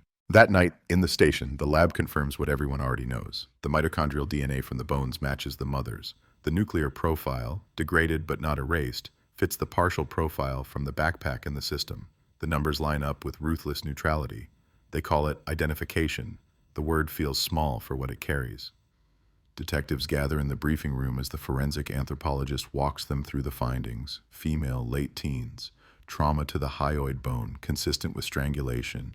No evidence of knife wounds or broken limbs. Scattered decomposition consistent with a shallow grave in that soil type, in that climate, over that time frame. Clothing fragments consistent with the school uniform. The science gives structure to what the confession sketched in words. It also closes the last door Kim could have tried to slip through. In the interrogation room, when they bring him back in, there is a new photo on the table. Not the smiling school portrait this time, a printout of the bones in situ, the shallow pit, the small, curved skull partially exposed. Even hardened officers had to breathe carefully looking at it. Kim glances at it, then away quickly, as if the page itself might burn him. We found her, Lee says. No preamble. Right where you said you don't remember. Soil pattern suggests she wasn't moved. You put her there, you left her there, for 30 years. Kim's hands tremble. The lawyer beside him clears his throat. My client has exercised his right to remain silent regarding any further questions about. You can remain as silent as you want, Lee cuts in, eyes on Kim. We don't need your words anymore. Now we have hers. It's not literally true. The dead don't speak. But bones tell stories in their own language, and the lab has become a translator. The hyoid bone with its fracture, the position of the arms, the depth of burial, the proximity to the path. All of it adds lines to the narrative he tried to keep blurred. The lawyer squeezes Kim's arm, a silent command. Don't answer. Don't react. But some things leak through, no matter how hard you clamp down. A flinch, a flared nostril, the way his gaze keeps darting back to the photo and away again, like a moth that knows the flame will burn it and can't help itself. You'll see this picture again, Lee says, his voice low. In court, on screens, printed in articles. You might as well get used to it. This is your work, Mr. Kim, this tiny, shallow grave, this girl who never had a chance to grow old enough to forget your face. He exits the room not because he doesn't want to stay, but because staying longer would mean saying things a detective isn't allowed to say to a suspect, no matter how long he's chased him. The trial, when it finally comes, is more than a legal proceeding. It's a performance staged for a city that has been holding its breath for 30 years. Courtroom sketches, because cameras aren't allowed inside. Reporters lined up along the steps, members of the public queuing for seats at the back. On the first day, someone hangs a photo of Sujin by the courthouse gate. Strangers leave flowers beneath it. Inside, the prosecution lays out its case in methodical strokes. They play segments of the interrogation tape where Kim admits to following her, grabbing her, dragging her, taking the bag and dumping it. A forensic expert testifies about the DNA match. Another walks the court through the bone injuries, the shallow grave, the soil. Old witnesses from 1993 take the stand. The taxi driver, now older and thinner, the convenience store clerk, a neighbor who remembers police cars flooding the park entrance. The defense does what it can. It questions the reliability of decades-old memories. It suggests contamination in the storage of evidence. It emphasizes the lack of direct eyewitnesses to the fatal act. It plays up Kim's intoxication, his alleged panic, painting him not as a predator but as a man who made a terrible, impulsive mistake. He did not stalk her, the lawyer insists. He did not plan this. He was drunk. He was frightened. He ran. That is not premeditation. That is not cold-blooded murder. You cannot project 30 years of fear and rumor onto one man and call it justice. Then comes the testimony that the courtroom has been bracing for ever since the date was set, the parents. They walk in together, smaller than they appear in photographs. The mother clutches a folded handkerchief in both hands, knuckles white. The father walks with a measured stiffness, as if every step is an act of will. When they take the stand, the courtroom seems to lean forward without moving. They are not asked about forensics, not about maps or timelines. They are asked about their daughter, about what disappeared with her, about what it meant to live for 3 decades in a house that never quite filled the silence she left behind. She was bright, the mother says, voice trembling but clear. Not just intelligent, bright, like light. She wanted to be a teacher. She said she wanted to teach children who were afraid of math so they wouldn't think they were stupid. She used to leave little notes on the refrigerator. I'll be home late. Don't worry. She was always telling us not to worry. The handkerchief twists in her fingers. I kept her room ready, she says. For years, in case she came back. I washed her blankets. I imagined what she would look like at 20, at 30. I tried to picture her walking in the door. I told myself any day now someone would say there was a mistake, that she was found, that she had been living somewhere else. You know it's not true, but you tell yourself anyway, because the alternative is this. The prosecutor asks if she has anything she wants to say to the man at the defense table. She turns, slowly, eyes locking on Kim for the first time, not through a TV screen or a one-way mirror, but in the same room, breathing the same air. Why? She asks. Just that. A single word, brittle but sharp. Kim looks away. His lawyer touches his arm, but he doesn't speak. The silence is louder than if he'd shouted. The father speaks less, but each word lands like a stone. I worked nights, he says. I thought I was working for her future. I thought if I just kept going, she'd have choices I never had. The night she disappeared, I fell asleep in front of the TV. They called, and I didn't hear the phone the first time. That sound, I still hear it. When they told us the poster was needed, I didn't believe it. Even now when I wake up, for a second I forget. Then I remember there's a man who put my daughter in a hole in the ground and let us walk over it for 30 years. That's what I live with. That's what he did. His gaze doesn't leave Kim's face. His voice doesn't rise. He doesn't cry. The stillness of it is more devastating than any outburst. The trial lasts weeks. Experts argue. Lawyers posture. The judge listens, face impassive. Outside, TV vans idle with their logos gleaming. Inside, the jury is marched through every piece of evidence, every timeline, every chart. They see the backpack preserved behind glass. They see the map with routes drawn in red. They see the photo of the shallow grave. When the verdict finally comes, the courtroom is so quiet you can hear the judge turning pages. On the charge of murder, he says, we find the defendant, Kim Chang-woo, guilty. The word hits Kim like a physical blow. His shoulders jolt. His lawyer, expression unreadable, places a hand briefly on his back. In the gallery, a low, shaky sigh rises from the clustered crowd. Relief, sadness, something in between. The sentence follows, long, almost academic in its phrasing, but clear in its effect. Life imprisonment, no possibility of parole for decades. A legal recognition that some acts don't get to fade as the calendar turns. Outside, reporters sprint to cameras. Seoul 1993 cold case solved, killer sentenced to life in prison, their headlines will say. They will talk about justice. They will talk about the power of DNA. They will talk about perseverance, about never giving up. But in the small apartment where it started, where a mother once waited at the window for a girl who never came home, the word solved feels heavy and hollow at the same time. They know who did it. They know roughly where it happened. They know now where her bones lay all those years.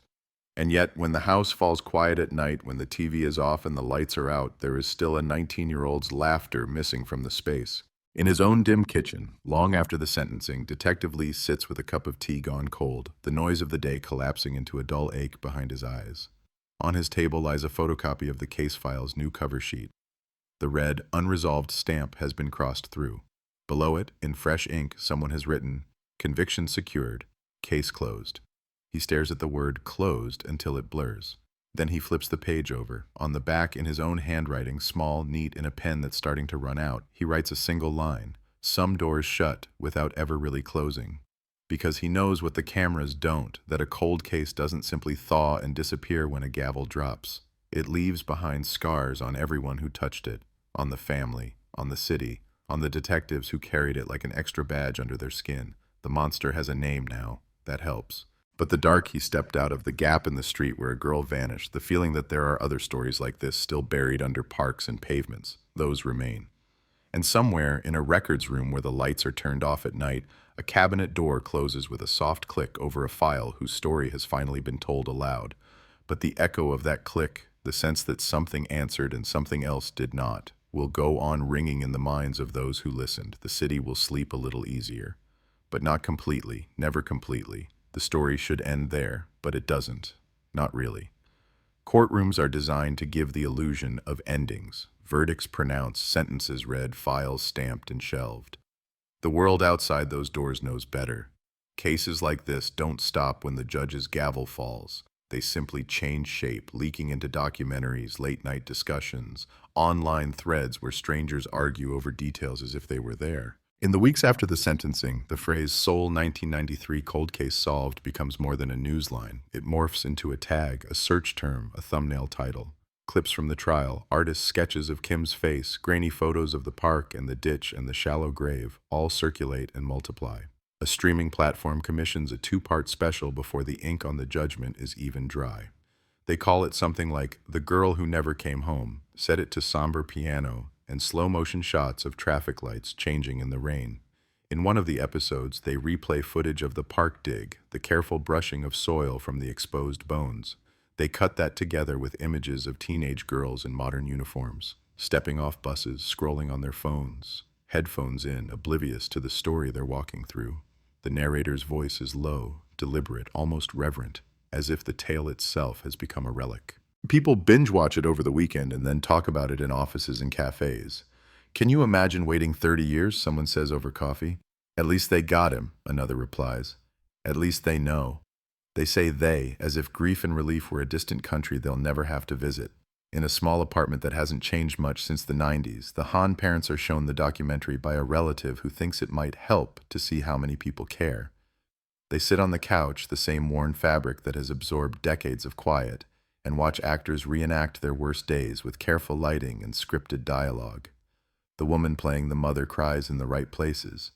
The man playing the father stares out a window with the right amount of stoicism. It is accurate enough to hurt and wrong enough to feel like theft. Afterward, when the credits roll and their own faces appear in a brief interview clip at the end, the mother turns off the TV with a shaking hand. "They made it pretty," she says, bewildered. "They made it into a show." The father doesn't answer. He looks at the black screen, sees a teenage girl's reflection overlaid on his own. For him, the case has never been an episode or a season. It's the air he has breathed for 3 decades. You don't binge that. You survive it. Far across the city, in an apartment with newer furniture and a younger family, another TV glows with the same program. A woman sits on the edge of the sofa, remote clutched in white fingers, watching the man on the screen in the courtroom sketch. The man in the defendant's chair, his shoulders hunched, his hair thinner than she remembers from childhood. Beside her, a teenager stares with a mixture of disbelief and a kind of horrified curiosity, reserved for things that feel both distant and too close. "That's Grandpa?" the teenager whispers. "No," the woman says quickly, reflexively, though it's not true. That's your grandfather's brother." It's the line they agreed on. Not a complete lie, not the whole truth, It puts a sliver of distance between the criminal and the family, enough to breathe through. But the teenager is not a child. They glance at the surname captioned under the sketch, at the way the defendant turns his head just so, the same way their father does when someone calls his name. They're going to know at school, the teenager says quietly. Everyone's watching this. They'll know. The woman covers her eyes for a moment. They will know what the TV tells them, she says. That he is a monster. They won't know what it was like before, when he was just your uncle, the one who drank too much and made bad jokes, the one we stopped inviting to holidays. Her voice drops. Maybe we should have done more. Maybe we should have known. She turns the TV off before the program can replay the photograph of the girl in the school uniform. She has seen it too many times now, that bright face paired with her brother's handcuffed wrists. The world has decided the story is simple. Victim, villain, detective, parents. But in her house, the villain is a man whose laugh she remembers echoing down hallways when she was small. Horror is easier to digest when it lives somewhere else. In the station, the case is officially moved from open investigations to closed files. It gets a new location in the cabinets, a new label on the spine. Digital copies live in servers, backed up, tagged, accessible with a few keystrokes. For the younger detectives, it becomes a training story. They study it as an example of perseverance, of the power of preserved evidence and advances in DNA analysis. They talk about it in lectures. Even old cases can break if you maintain the chain of custody. Even partial profiles can come back to life. Well, for them, it's a victory, a reason to believe that not everything unsolved will stay that way. They don't feel the years between the first missing person report and the final verdict in their bones. They weren't there in the drizzle at 3 a.m. in '93 watching parents search the park with flashlights. They weren't the ones who stood in a warehouse decades later, hands on boxes yellowed with dust, hoping this time might be different. Detective Lee, retired now, watches all of this from a distance. He sits in a park sometimes, never that park, but one on the other side of the river, quieter, with more trees, and reads articles on his phone until the words blur together. They call him veteran investigator, the dogged detective who never gave up. They pull photos from archives, him at press conferences, him in the background as officers carry evidence boxes, him in a grainy shot near a patrol car, head bent over a map. A talk show producer calls, voice bright, eager. We're doing a special on historic cold cases, she says. We'd love to have you on. You'd sit on a panel, talk about the investigation, share behind-the-scenes insights. People are fascinated. I'm not a performer, he replies. You'd be helping people understand, she insists. Your story is important. My story, he echoes, like a bad taste. The story belongs to the girl who didn't come home. I just wrote reports. He declines. Politely. Firmly. They call again a month later. They email. They offer car service, a fee, exposure. He declines each time because he knows what they want is not the wait, but the spectacle, the way the camera will linger on his lined face as he tells a neat version of a messy truth. As much as he tries to step away, the case refuses to let him go completely. Letters arrive at his home address, handwritten, addressed simply to Detective Lee, Seoul Police, as if the city itself were a small town where everyone knows everyone else. Most are from strangers thanking him on behalf of daughters they will never allow to walk alone at night. Some are from amateur sleuths who have read every article, watched every interview, and still have questions about timelines and side characters and whether the taxi driver could have been involved anyway. A few letters are different. They are shorter, more unsettling. One comes on plain paper, no return address, cramped writing pressed so hard the pen nearly tears through. You think you got them all, it says. You think he told you everything? Ask him about the other one. Ask him about the girl near the river. There it is again. That whisper the case has carried from the beginning. The suggestion of more. The idea that the darkness where one girl vanished might have swallowed others too. For years, rumors bloomed and withered in back alleys about strange men, about attacks never reported, about girls who came home late with torn stockings and silent eyes. Most never became files. Some did and gathered dust next to hers. Lee brings the letter to the station. Old habits die hard. They log it, copy it, try to trace the postmark. It leads nowhere. The handwriting analysts shrug. It could be anyone. A crank, an opportunist, someone who wants to keep the story going now that officially it has an ending. Still, the phrase, the other one, lodges in his mind like a splinter. He goes to records, pulls boxes he thought he was done with, unsolved assaults in the early 90s, missing persons that briefly flickered on the radar and then were closed with ambiguous notes, presumed runaway, resolved with family, No further action. He flips through them, eyes catching on familiar phrases. Female, late teens, walking alone at night, last seen, near. He circles dates, locations, draws thin pencil lines across maps.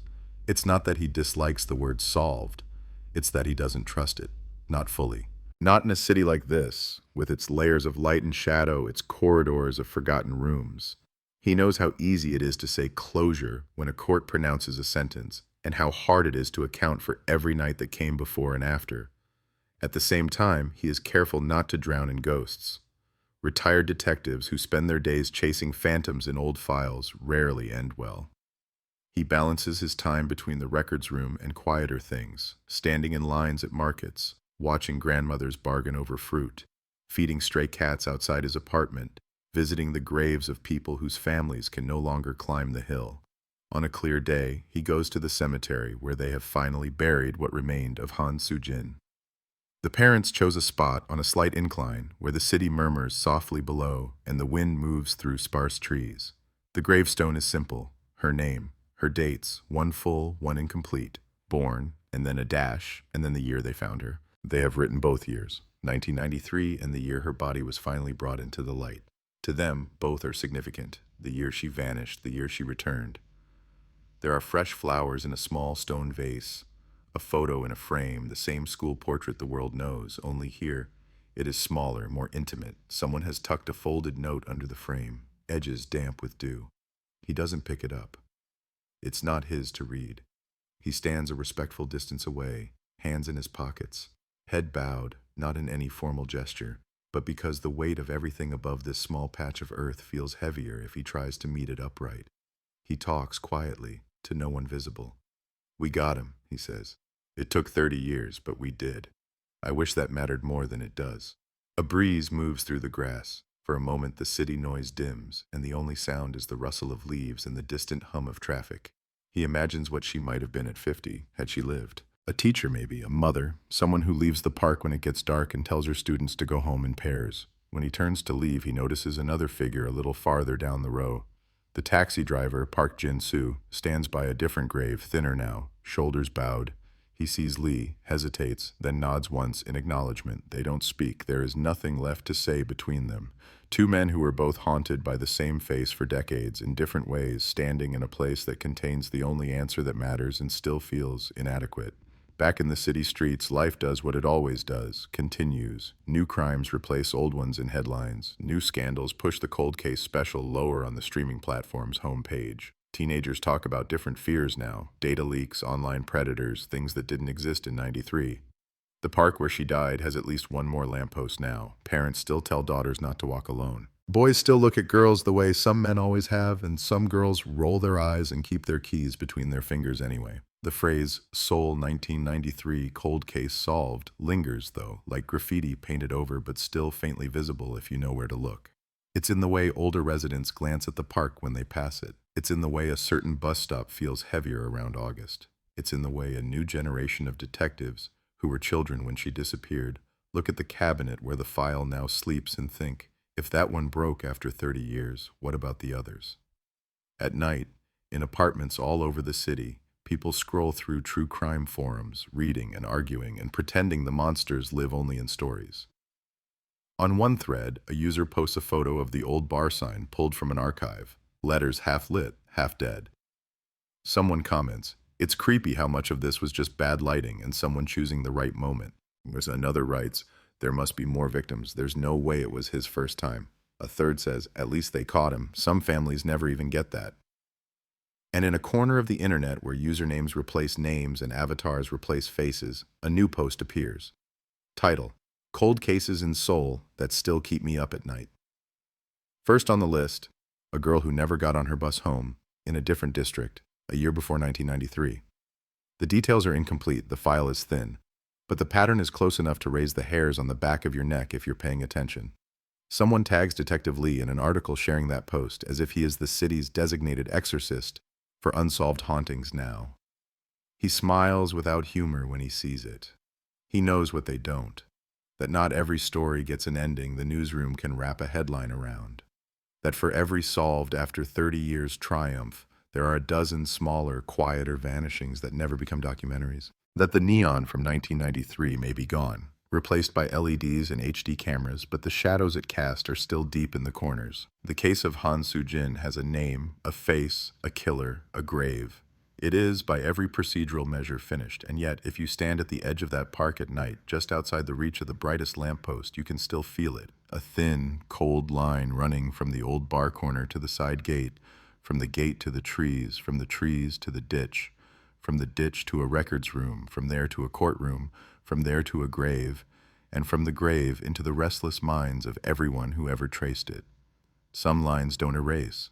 They just sink deeper into the city's skin, invisible from a distance, impossible to forget once you've seen them.